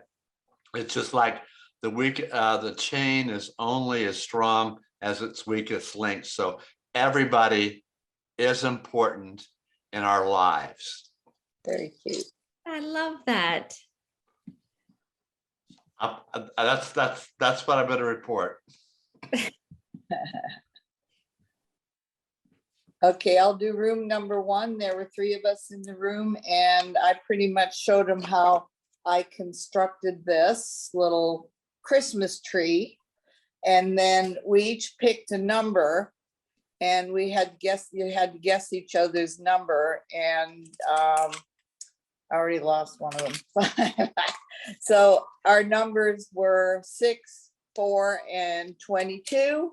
And they were all these cute little gnomes. So we just kind of played a little game. Well, how many is 6? How many is 22? So that's what you do with the kids. Show them the little games you can play with these. That's it. I have a little something to share. First of all, I'd like to say how much I really enjoyed this little game. And I'm surprised at the discoveries I made. I wasn't expecting it. What happened was I took some paper, a big sheet of paper, and I had a scissor, and I cut strips of paper. And then what happened? What do you do with these strips? And then I made some little decorations using color pencils, which was wonderful. But the biggest, never done, never thought of this before. I have these 2 cubes, 2 wooden blocks. And what I discovered is I can take those strips and put them in between them so that the papers will stand up as little totems. You can stack them like that. So I was thinking children could find things they could stick paper between and make all kinds of designs. It was lots of fun. Thank you, Dan. Bookmarks, really good for bookmarks. Yeah, really. for bookmarks. I was with Natalie Jackson, who just returned from a conference, and she was here. And it was really nice connecting with her too. Thank you very much, Danielle. Good, thank you. Yeah. Was there anybody else that wanted to share? I will share for our group. Our game was after talking a little bit, after looking at everyone's pieces, and we're all a little bit different on what we brought, we decided that we were going to sort them and hold up the ones. We'll name off what is our roughest, and I have a pine cone, so everyone look through their stuff and got to talk about the texture and the things, or what's smooth, and have a rock and how we can talk about it. And someone else would call out something else that they found in theirs, and you know, what's the longest out of what you have, what's the longest piece? And mine would be a pencil or something stretchy, and everyone had something different, whether it was a face mask piece, you know, that was stretchy, or a hairband or rubber band. We kind of all got to compare it and kind of sort our stuff out. Good. It was a lot of fun. Yeah, so making those connections, observations, comparing. Did every group had a chance to share that they wanted to share?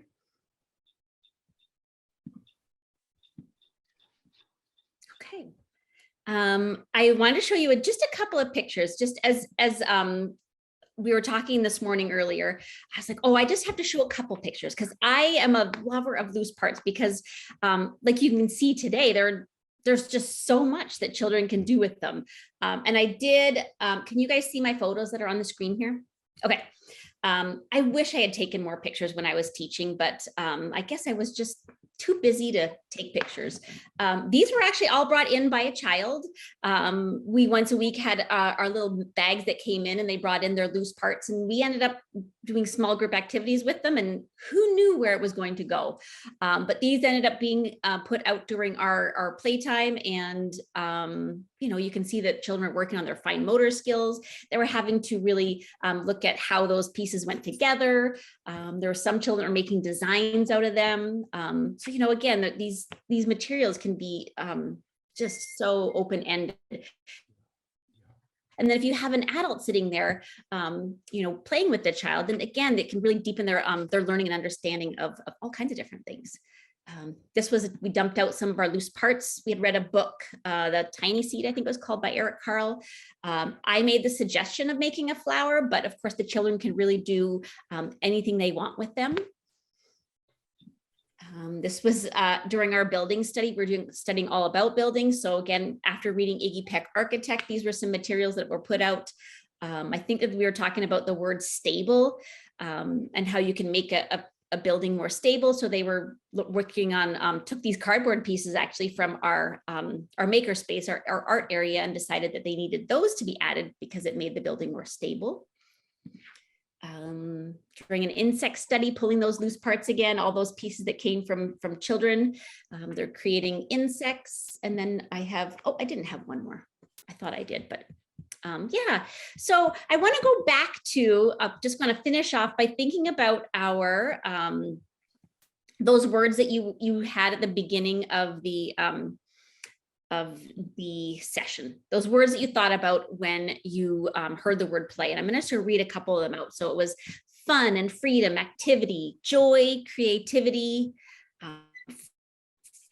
fun. Are there any other words, you know, now that we've kind of talked about some of these areas of development and learning, you could add to that, other things that you think about when you hear about the word play now?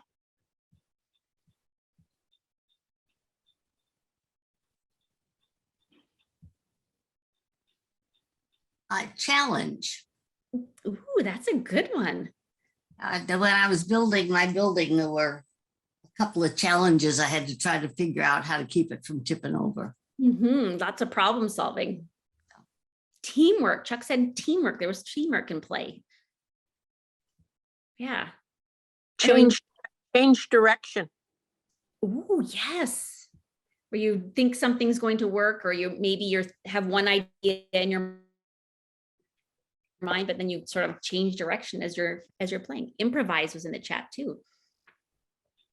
Yeah, this play is serious work. It is fun, which is, you know, the main part of it, but there's just also so many other things happening during play. And I just want to just share this one last quote with you before I finish up today. Oh, someone said in the chat, they're thinking and rethinking if it doesn't work the first time. Wonderful. Yeah. And last thing I wanted to say. Play builds the kind of free and easy, try it out, do it yourself character that our future needs. And I've seen this change, this shift in the past, I would say maybe 5-ish years, in the early years in school, where play is being put back into the schedule of the day. So in kindergarten, when I was going to school, we had playtime pretty much all day long. And so, you know, research has been, has found that this is a really important part of learning at this age. So it's wonderful to see that educators, administrators are seeing the importance of that, and really putting that back into the schools. And I'm just hoping that this will continue to be seen as a crucial part of a child's growth and development. And I think, the people that are here and showing their support for that, it does give me hope that it will be, and it will continue to be important. So that's it for me. Thank you, everybody, so much for joining me. I know that we might have 3 minutes. If anybody wants to, share any thoughts or have any questions before we move on. Thank you very much. You made me feel like a kid again.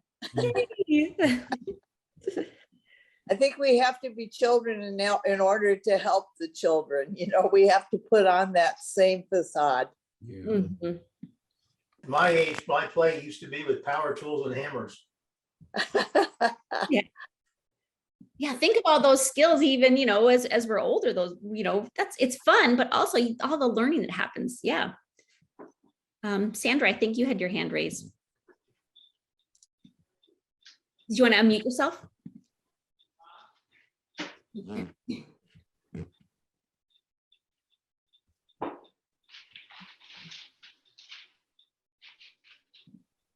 If you tap on your face, it should come up in the corner that says unmute. You can't do it? Okay, do you want to put it in the chat? That would be okay too. Anybody else? I have a quick anecdote. I don't know if it belongs here or not, but we were talking all along about having kids have the freedom. And when we were raising our oldest child, it was in the late 60s, and he never had a coloring book. It was always just paper and stuff to create with. He got to kindergarten, and we got a note home that he was developmentally behind because he was not staying in the lines. So with the rest of our kids, we had coloring books and regular paper. But I thought that was the late 60s, and it really, so much of it has not changed. And but I thought, what a sad commentary there.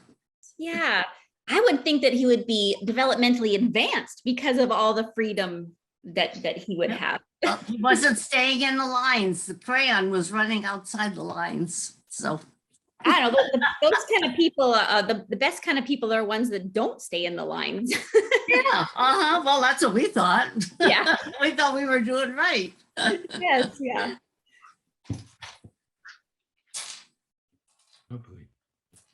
Thinking out of the box. Thinking out of the box. Yes. Yeah. Well, thank you, everybody. I hope you enjoyed today and had a little bit of fun and learned a little bit as well. Kiwanis, round of applause. Yes, Danielle, please. That was a round of applause for Danielle. That was outstanding, Danielle. Thank you. Thank you. Now I want to thank you all for your participation in our play experience. Now it is my pleasure to guide us into the next segment of our convention, our panel discussion. Our panel today has the following leaders and experts. Of course, Dr. Walter Drew, Rachel Wyman, Cindy Forstell, Natalie Jackson, and Chris Dugan. Unfortunately, Bobby Brown was not able to be with us today, who was also one of our panelists. We have provided virtual introductions and background information on each speaker on the Florida Kiwanis website if you wish to read that. Speakers will be called upon to answer questions, and then others will have the opportunity to virtually raise their hands to add to the question. Let's get started. So I'm going to do this, and the first question will go to Dr. Walter Drew. How important is intergenerational play? I think as a grandfather, if I didn't have an opportunity to play with my grandchildren, which is an explicit intergenerational play experience, I think I would have missed a whole lot of joy in my life. And perhaps my grandson the same. It's the idea of relating one person to the other of a different age. I'm thinking back of those assisted living facilities. I showed a few pictures yesterday where a child care program entered an assisted living facility with virtually everybody in wheelchairs, sitting calmly, just not interacting at all with anything, and watching those children and those older folks rekindle the spirit, so to speak, by playing with little sticks and pieces of foam and other strange things that both parties brought together.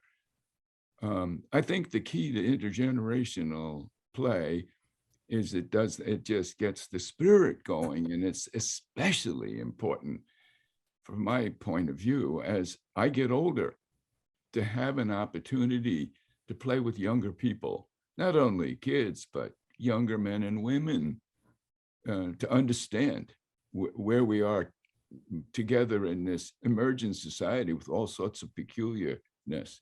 So intergenerational play is, in that regard, it's a healing process. And that's exactly what Brian Sutton Smith said in his epic book, The Ambiguity of Play, that play was always intended for healing. I think it's just like what we're doing today, virtually. I feel healed through the play experience I had a few minutes ago with those little paper pieces. And that will resonate and bring me out of, the doldrums in the future. And relating intergenerationally helps me do that. Thank you very much. Yes, that's. Thank you, Dr. Drew. Anybody else have any comments on that one? How important is intergenerational play? Chris, you want to come off mute? There we go. Hi, I am so glad to be part of this. And before I say anything, I just want to say thank you to Dr. Drew. He's been a dear friend of Flacey for many years. I remember when I first met him. And I also want to make sure that y'all know that because of all of this, we have now added Allison to Flacey's board of directors. The board approved her just this past week, and so she'll be joining us. And so now we have a Kiwanis sitting on Flacey's board of directors. I'm delighted for that. Like I said, I've known Dr. Drew. I have been in the early childhood field, my whole life. But I also want to just, as we speak, if I can, for 2 seconds, permission from y'all. There's a lot of grandparents who do not get to see their grandchildren, except by, on the phone or pictures. And I've got twins up in DC, and I love watching these little 1-year-olds do things, but it's hard because you don't travel. You don't go to where they are, and we don't get that chance to play and everything. So then what I speak to is the importance of making sure you play and you do, even if you aren't around children. My husband and I, you see his ukuleles behind me. He does that. He plays golf, and everything. I'm still working Flacey, but we're going to go camping next weekend, and that's our play. And we're going to take our canoes. We're going to do so. I just want to make sure. I always feel a little bit odd as a grandparent because I have grandchildren and such, and I would love to play with them, but they live in Dallas and DC, and I don't get to see them. But there's ways of doing that and ways of engaging and sharing the joy. My son up in DC will put on the FaceTime, and I'll watch Leon build huge buildings, and we engage and talk about what he's doing. So I just want to remind you, we all have different grandparent experiences as a 66-year-old. So I just wanted to mention that, and I appreciate Dr. Drew's point of, it's important, but there's lots of ways of playing, and we need to make sure that we all do that in the way that's appropriate for us. So, and I'm also very proud that at our conference coming up in Jacksonville, Dr. Drew's play chapter is going to have a room full of play experiences. And I remember when I first walked into it, 3 or 4 years ago, I felt like I was taken back to what I used to do in preschool. It was all these wonderful experiences, and it's become a favorite part of our conference. And so I'm very grateful that the play chapter that we have, led by Dr. Drew, is going to be at our conference this year, and there's going to be a playroom again. And I can't wait to get in there and play. So I appreciate his guidance and leadership in the whole area. So that's my 2 cents there. Thank you, Chris. So we're going to move on to the second question, and this one is for Rachel. How can this form of play benefit adults who are aging or suffering from memory loss or adults with disabilities?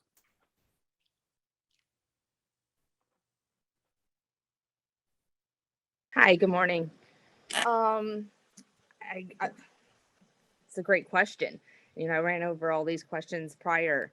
I'd probably say doing what we did today, being able to use loose parts would have such a profound impact on both, you know, generations, young and old, and to be able to not have a purpose behind the materials and to be able to use the materials freely, without having a plan for it. You know, children can be able to interact, and grandparents or, you know, teachers that work with them would be able to interact with the materials as well without having a set guideline or purpose with it.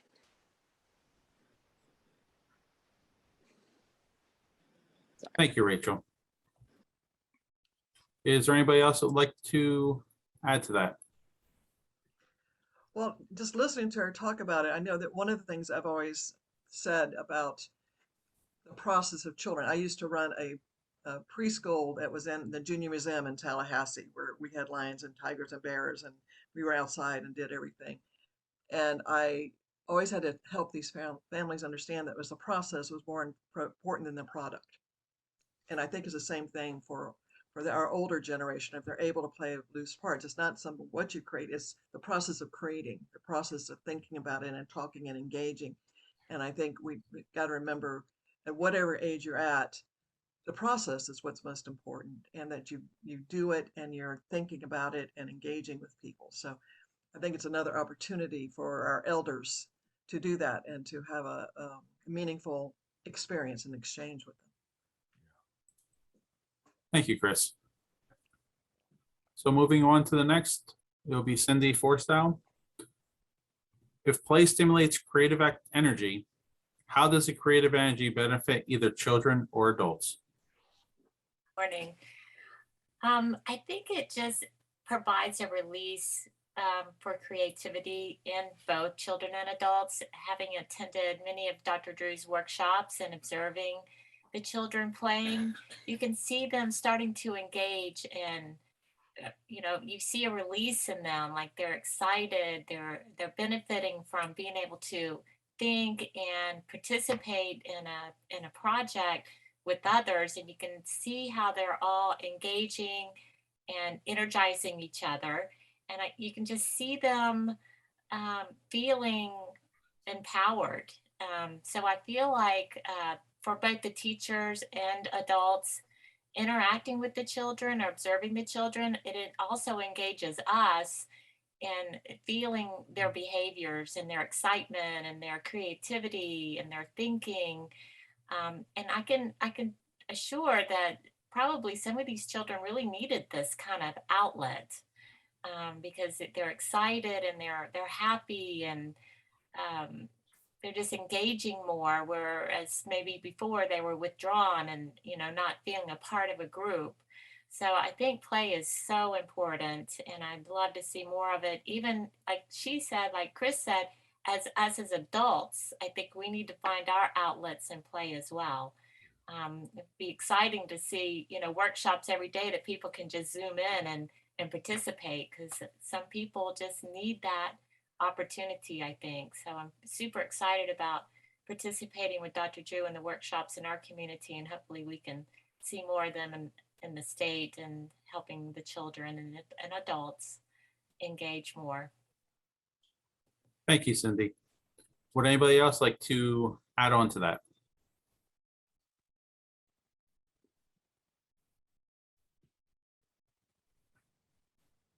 Okay, moving on. This one will be for Natalie. Natalie, how does play create a sense of accomplishment and positive identity?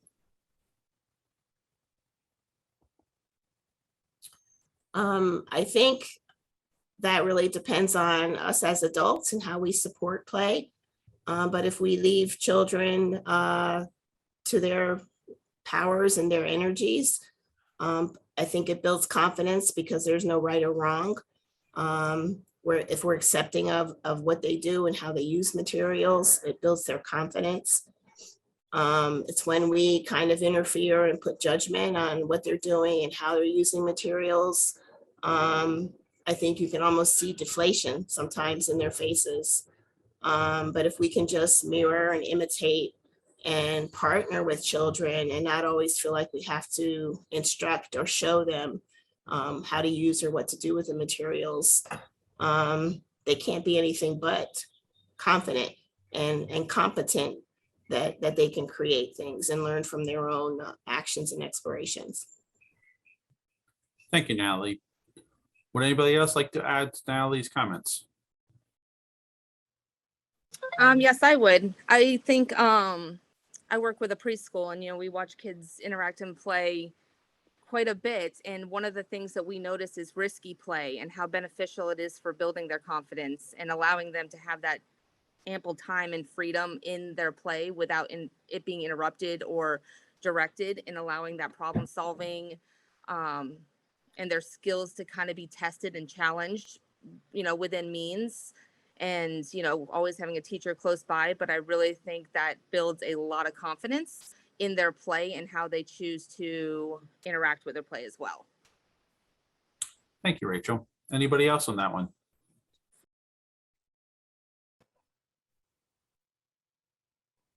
Okay, moving on. This one will be for you, Chris. Okay.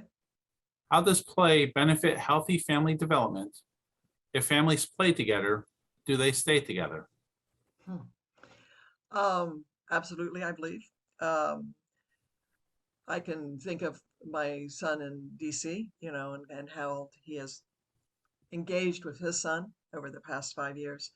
And the play was just throughout the house. Whenever you're with them, they're building and they're doing and they're exploring and all of that. And it has made a stronger bond for that family as they go through. And frankly, during those past 2 years during the pandemic, I mean, they were their own pod, so the parents are having to engage with him and play and do everything.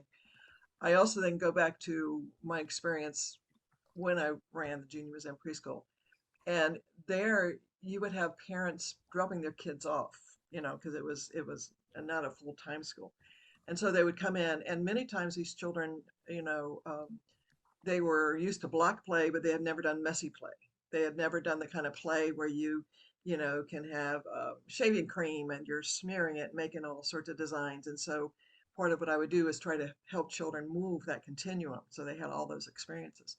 And what was always fun was the moms who would stay, and then they would be engaged with the children and interact and would learn that it was okay to be messy. It was okay to do fingerprints. It was okay to maybe not come home clean, So it's just a marvelous experience that the parents can get engaged and be part of it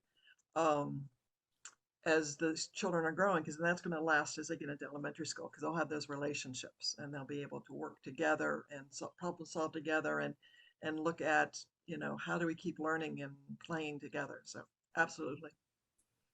Wonderful, Chris. Thank you. And I can say, growing up on a farm, I definitely had some messy play. There you go. I always loved it when you hold up their finger paint, and the father in his suit would look and go, "And what is this?" And you go, "Process, not product. It's a lovely process, and enjoy it, because it's a very special thing." I had on that same note, I had a nephew who told me if I played in cow manure, my feet would grow. There you go. There you go. Moving right along. Anybody else want to answer that one? How does benefit healthy family development if families play together? Do they stay together? I just want to touch base on our first guest speaker that, brought to our attention, which I actually showed the video with the mom and the baby. I show this to my staff quite often just to show the relationship, but to show how the baby is already communicating and through play, and the parent doing play back. It just shows how communication is already forming and contributing to the family dynamic already. So that, it starts at infancy and how important play is. Absolutely. And to the family. Yes. So play is perfect for the family. Absolutely. Thank you, Rachel. Dr. Drew, back to you, sir. What do you see as a healing value of play, and what way does playing contribute to healing? Thank you, Chuck, for your question. perhaps the little experiences that we all had this morning that I know I had, it stimulated first my focus. And once I was sort of present, not watching outside, but being present inside, and with the scissors and that paper, and then making them stand up, I felt first engaged, and I was present. So in that regard, I think it's like a meditation of being quiet and slowing down for a few minutes, and in a busy family, having opportunities to do that after we've had busy days when, holy cow. And I think what happens to the mind biologically when we slow down, when we are present, when we're engaged in something that delights our senses, even for a few moments, the mind feels satisfied because I'm fully integrated. My senses, my mind, the spirit, my consciousness is in the flow of creative energy. And I think creative energy itself is a healing force that revitalizes the spirit, and it informs us, if we're attentive in those play moments with open-ended materials, we feel healed. And healing happens in many different ways. Everything from just a moment of relief to stress and anxiety to grief and serious trauma. So in our play, we're removed from all of that, and we're rendered right here. I feel absolutely safe and present right here. Don't you? And when we leave that space, things may get hectic again.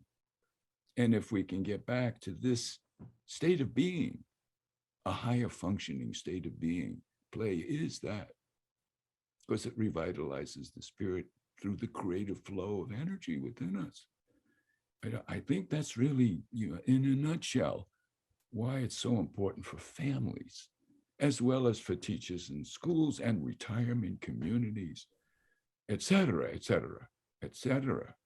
And, I have to say, in one of the Jubilee celebrations for Dr. Will Blackman, I think it was the last one, at the very tail end of that comment, his comments, and he was so emphatic that we must do this now. We must take action now for play. We must do what we can now, not only for the children, but for ourselves. I felt that deeply when I heard and experienced Will's plea for us as Kiwanians to do what we can and must do. As someone said yesterday, not only to help us survive as children, but the whole world needs more peace. I think Dave Mignani said that about politicians. We should do this with our legislators in the state of Florida. We should see if we can arrange a meeting with our legislators, Republicans and Democrats, to bring the energy of creative energy and spirit of goodwill, which happens in our play. Certainly, it's true. That's why children love it so much. You can build community together a whole lot easier when you're not fighting. So play is a medium for healing, not only the individual, but the organizations everywhere. I'm serious about healing. I mean, it's the creativity, it's the imagination, and all of that results in an inner healing process for the individual who's engaged in that. I bet you all feel that from this few moments of this this get together like Kiwanis, like Allison Lauer and others have pulled us together to address some really serious issues. The health and well-being of our young children, priority one. All the teachers, like Paola was sharing, and the families, and its play, just like Jennifer was showing, that was wonderful. And those little engagements we did a few minutes ago, I mean, I'm going to use what I learned at the play space at the conference. I'm going to do what I did today with the teachers there. If I get a few minutes to do that, I mean, it's awesome. It's art making, it's play. It's easy, but we need the time and we need the space. Yeah. It's a delight to be with, I think thank you so much for this opportunity to come together. Thank you, Dr. Drew. Yeah. Would anybody else like to add to his Dr. Drew's comments? What do you see as a healing value of play, and what way does playing contribute to healing? Well, I'm not going to speak about healing, but I'm going to pick up on the idea of politicians and advocacy. And Dr. Drew knows that that's what Flacey is about, advocacy. And we just kicked off our One Voice, where we're trying to bring everybody together to be advocates for early childhood and play and all this. And Dr. Drew reminds me that we need to be advocates for play. Yeah. And as I'm looking at Paola, who is a good friend and a wonderful center, her center has hosted legislators coming to visit. And I would encourage you as Kiwanis to, in your communities, to find these centers where play is prevalent and the directors and teachers believe in it and you can see it, and invite your local leaders to come with you to see those centers, because there's a push for children to be ready for school. So therefore, is like the woman who spoke and said, because my son could not draw within the lines, therefore he is developmentally delayed. I had that same experience with my son, who's a fantastic artist.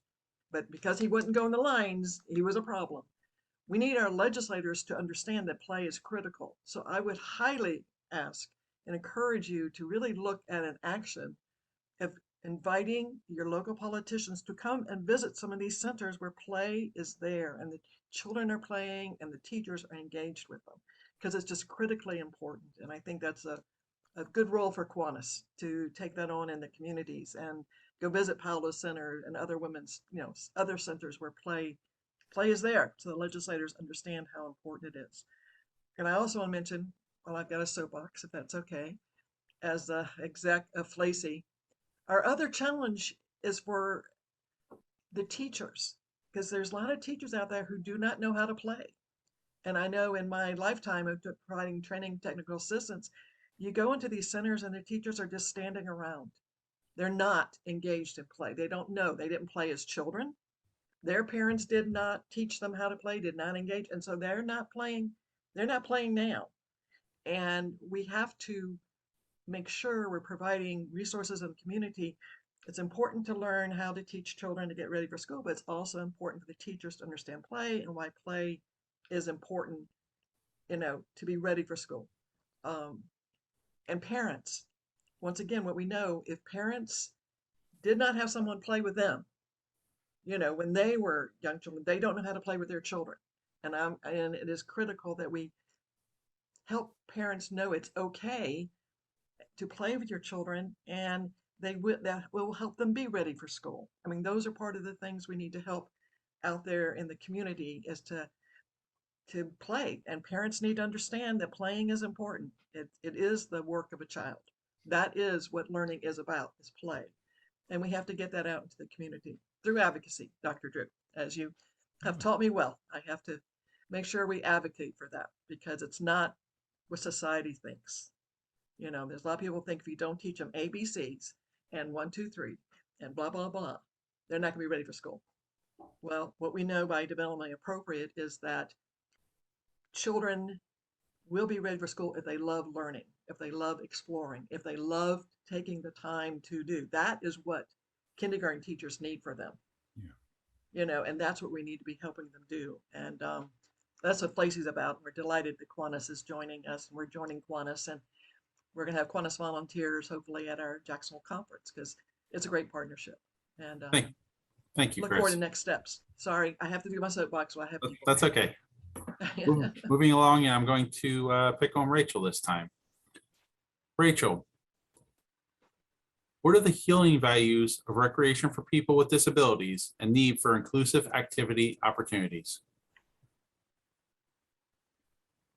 Question. I own a preschool, and I currently have 2 staff members that are one is Down syndrome, and then, you know, just the other one has some other disabilities. And their main purpose in our facility is to play and is to, you know, go out there, and the healing of that, of, you know, to piggyback off of everything that has, you know, already, you know, just been said. A lot of staff or even children like this haven't been given positive childhoods or haven't been given positive play experiences sometimes, and to be able to give them the space and time to do so and to be authentically themselves. And again, with the open-ended materials and loose parts, and being able to allow them to cooperative play with younger children, it allows such a freeing experience where everyone can be themselves. It lets them to, you know, have their identity in themselves and to be very comfortable playing with children. So it's been an absolute joy to be able to see, you know, one of my staff, her daughter, you know, she's been at home, or she, you know, has struggled through school and things like this, but never thinking she would be able to hold a job or, you know, have certain responsibilities. She is excited and thrilled to come every day, and you know, what is she going to get into? What are we playing today? That's her first words as soon as I come in. It's as loud as can be. Hi, good morning. What are we doing today? You know, so she gets to relive all of those excitements, or she gets to experience all of this excitement, and along with having a purpose, you know, being purpose driven by being able to be hands-on with children. The little girl that I have working, I can't call her little. I was her nanny since she was 4 years old, and she is now 30 years old, and she has Down syndrome, and she works with me. And her biggest thing is being able to hold and love and smile and play with babies.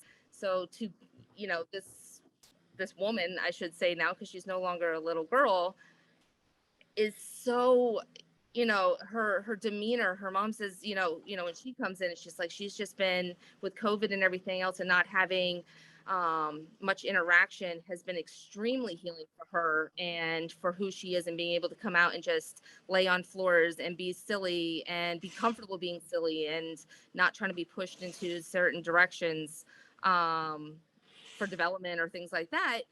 She gets to be herself, and she's being very she's very purposeful there. Thank you. Rachel, thank you. Would anybody else like to add to that?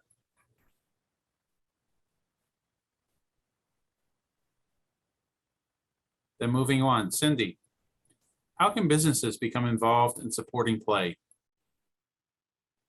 That's a great question. As we've witnessed with Dr. Drew's program, almost all the materials, I would say 80% at least, are donated by businesses. And it's remarkable that, you know, the kids are able to use these items to play.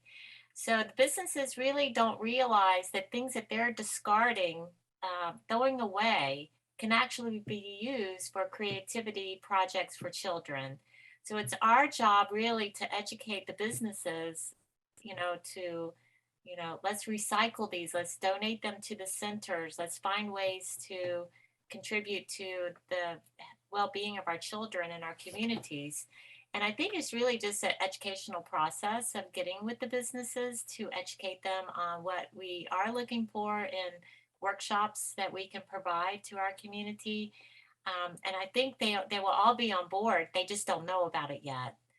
So I would love to see more businesses getting involved and just getting the items to these centers so that they can be explored with the children and promoting that creativity and play. Thank you, Cindy. Would anybody else like to add to those comments? How can businesses become involved in supporting play?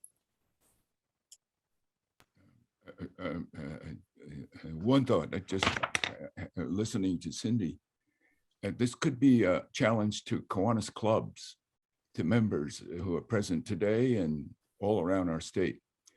Think of it as a kind of mini treasure hunt to kind of, what can we do with our businesses to educate them? What would happen if sometime next week or the week after you pass a business that or you're going to stop in the business, maybe somebody works in that business, and you took a moment with a little piece of paper or a brochure and said, I'm from the Kiwanis Club, and we have a Young Children Priority 1 project, and we're looking for resources that they could use in creative play and learning STEM, all of the science and engineering, et cetera, mathematics. And we just wonder if you have anything that you typically throw away that I could just take a look at and see if we could use it. And maybe you get a bag full. And if you're one of those Kiwanians who goes into one of those businesses and you get a bag full or a box full or a truck full of stuff, you're going to be fired up because you got treasure, just like Paola Lopez is talking about, that can be used in Head Start programs, childcare centers, assisted living facilities, in homes. Then you follow, how can you get them distributed? And then together we work as a community, the Kiwanis community, the Early Childhood Association, the Healthy Families, the Head Start Association, to figure out ways of channeling the love of those kids through the most materials and that creative energy that releases. So that's a thought as a project for our Kiwanis community. And then we can coordinate that. And, you may have some elsewhere and I may have some over here. We find ways of sharing and building relationships and working together for a mighty important cause. And it's an environmental project too. It's not just about early childhood or professional development or teacher education or helping our elders keep their minds. Anyway, just a thought. Thank you, Dr. Drew. Yeah. Would anybody else like to touch on that one? Moving on to Natalie. What is the importance of materials?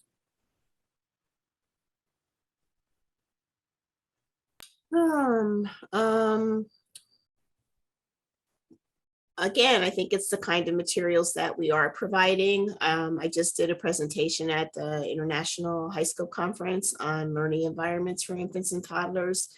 And I think teachers and sometimes directors have gotten into such a comfort zone of opening up the traditional early childhood catalogs that tend to swamp and overwhelm us with every single toy being red, yellow, green, and blue, like the toy is supposed to teach the children their colors.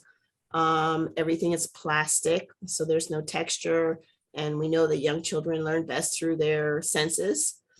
So I think, and this is a kind of an ongoing process and project for myself and my staff, is being more intentional and thoughtful about the kinds of materials that we offer children, and really think about what is the purpose of me getting this toy, and not because it's just something cute that I saw in a catalog, because they're far more richer, more authentic types of materials that we can offer children. And kind of goes back to that question you asked about, how you can engage elderly children, elders or senior citizens in children's play is, I don't know how many times I can count my mother saying, oh, when we were kids, we just played with mud and bricks.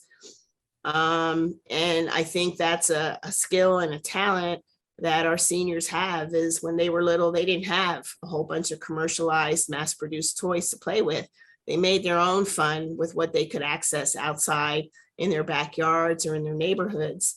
And, we have a generation now entering the workforce that has grown up with nothing but technology and never had to go outside and play in the mud and the bricks and sticks, or walk barefoot through mud, or play in creeks or ocean, play at the ocean.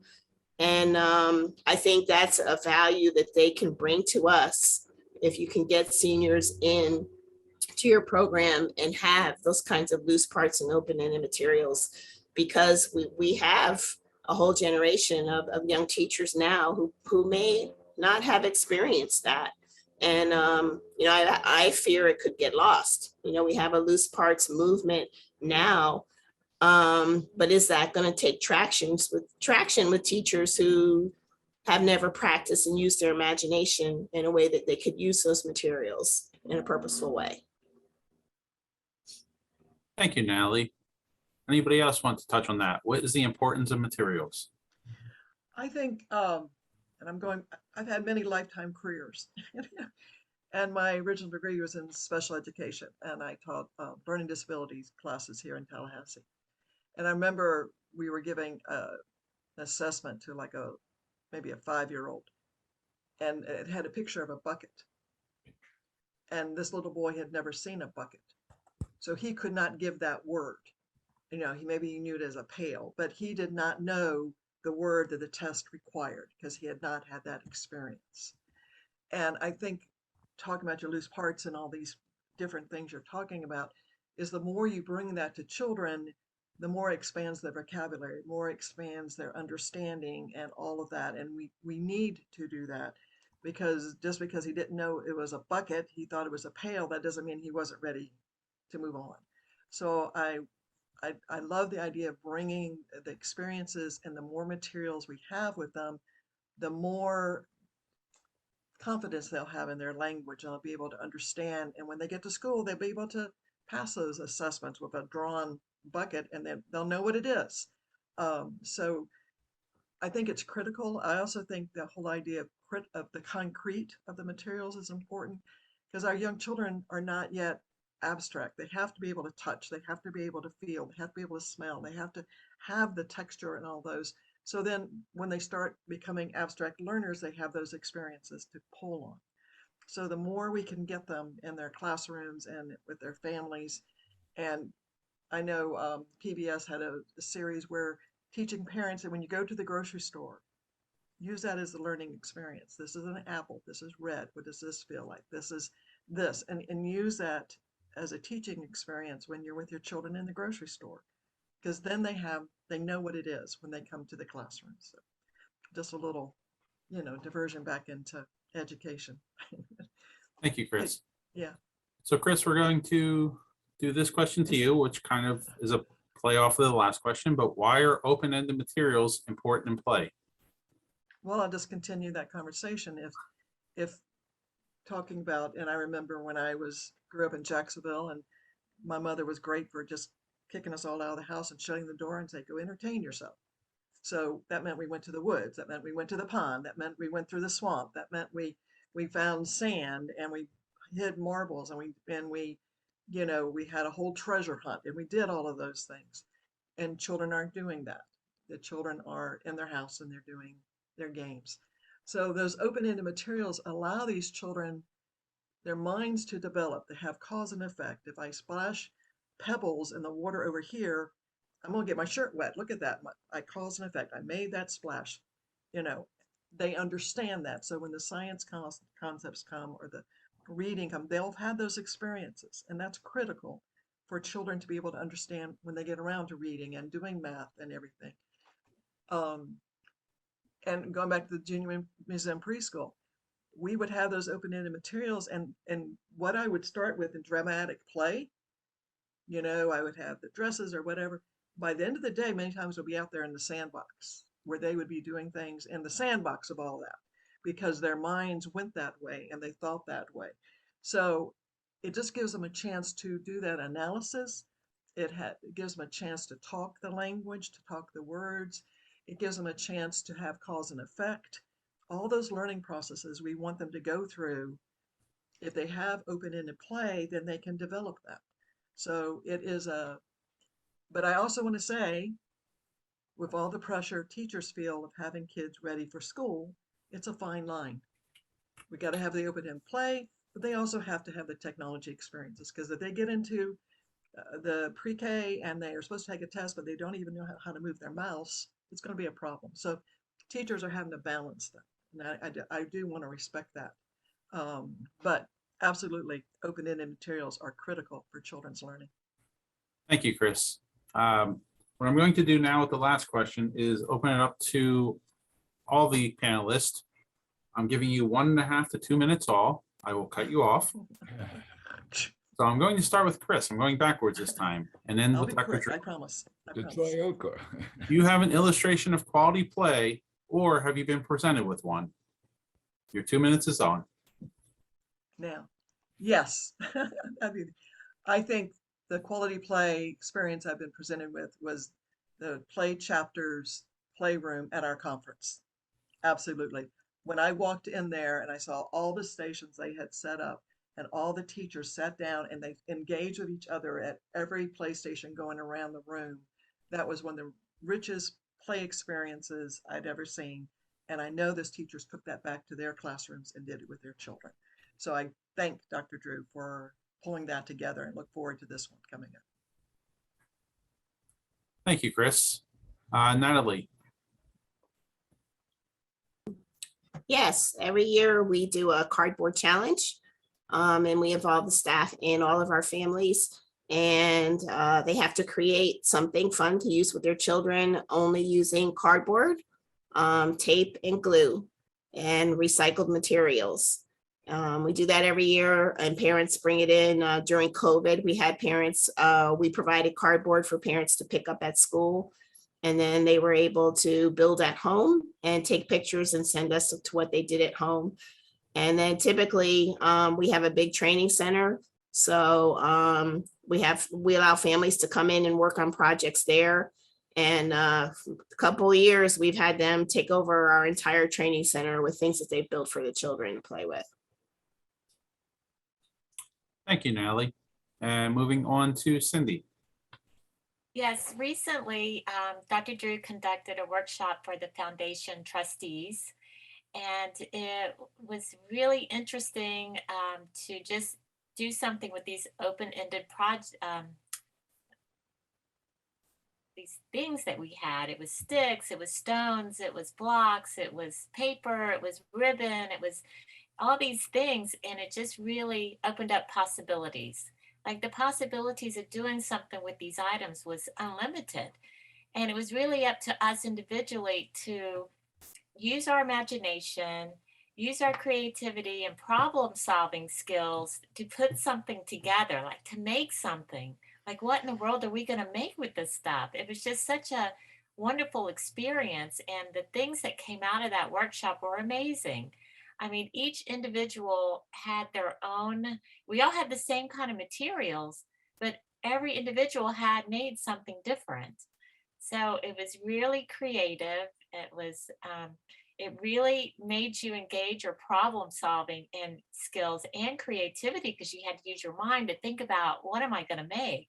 How am I going to put this together? And what's that going to look like? Where am I going with this? So it was really engaging. It was such a wonderful experience. And I wish we could all do this again real soon, because it really just opens your mind up and frees yourself into thinking in different ways that we normally don't think.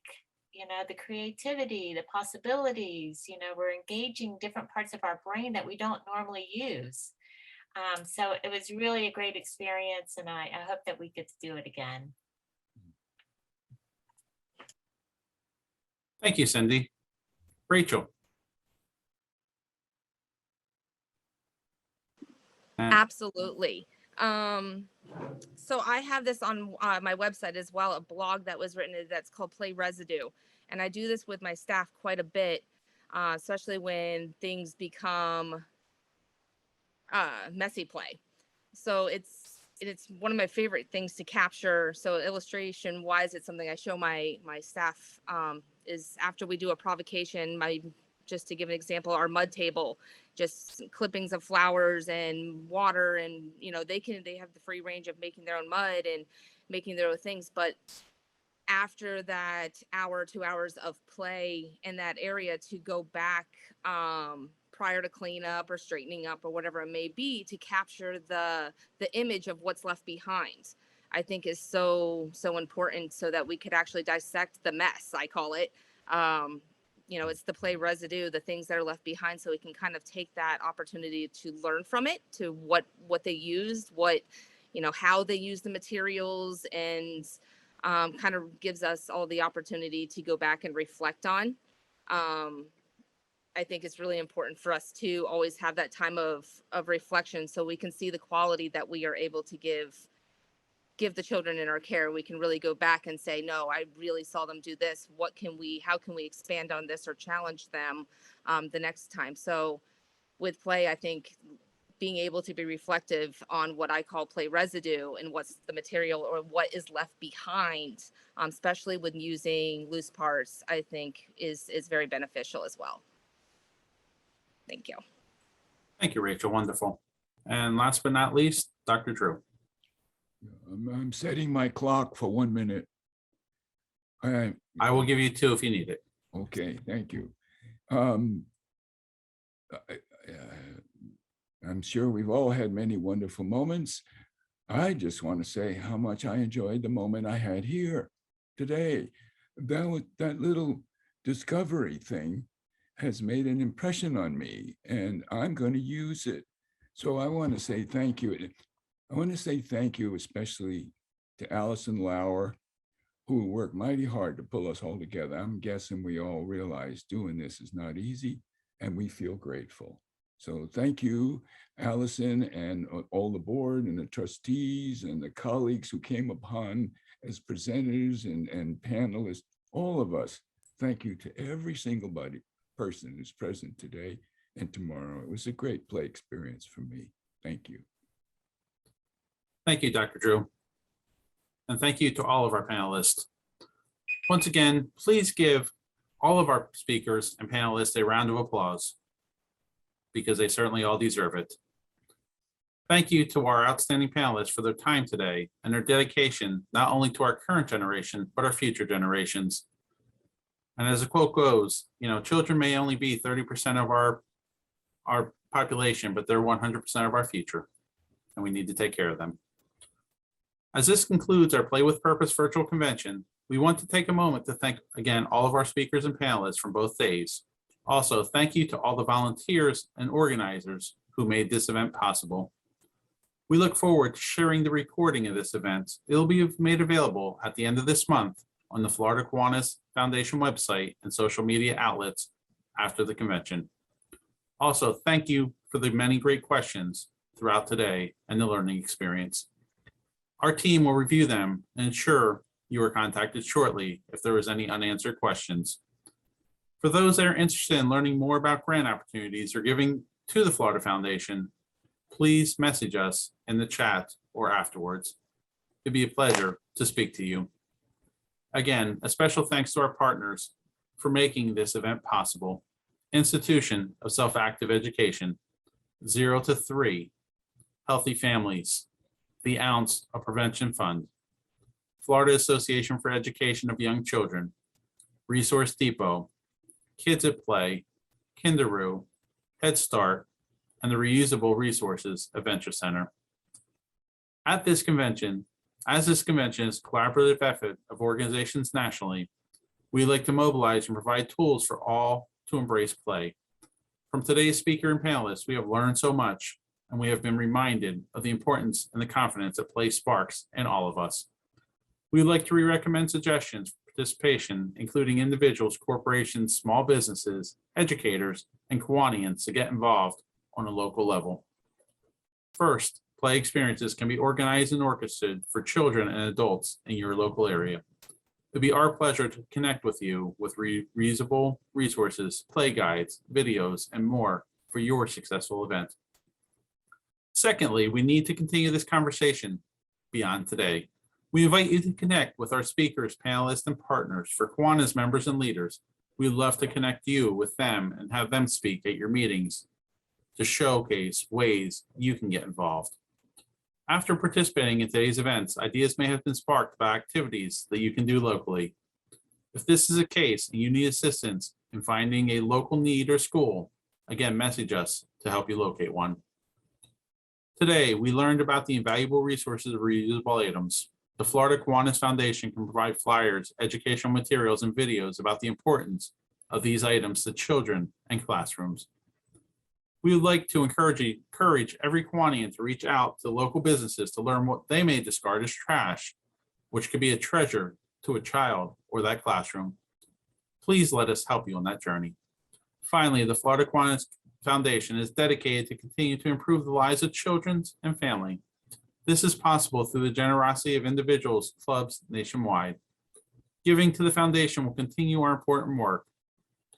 A special thank you to Allie, our executive director, for all of her hard work and dedication, and to Dan Borba, the president of the foundation, for all he is doing and has done for children, not only in Florida, but around the world.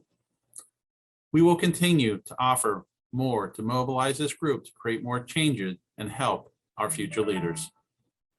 Thank you all again for attending and making our future brighter by investing in our children.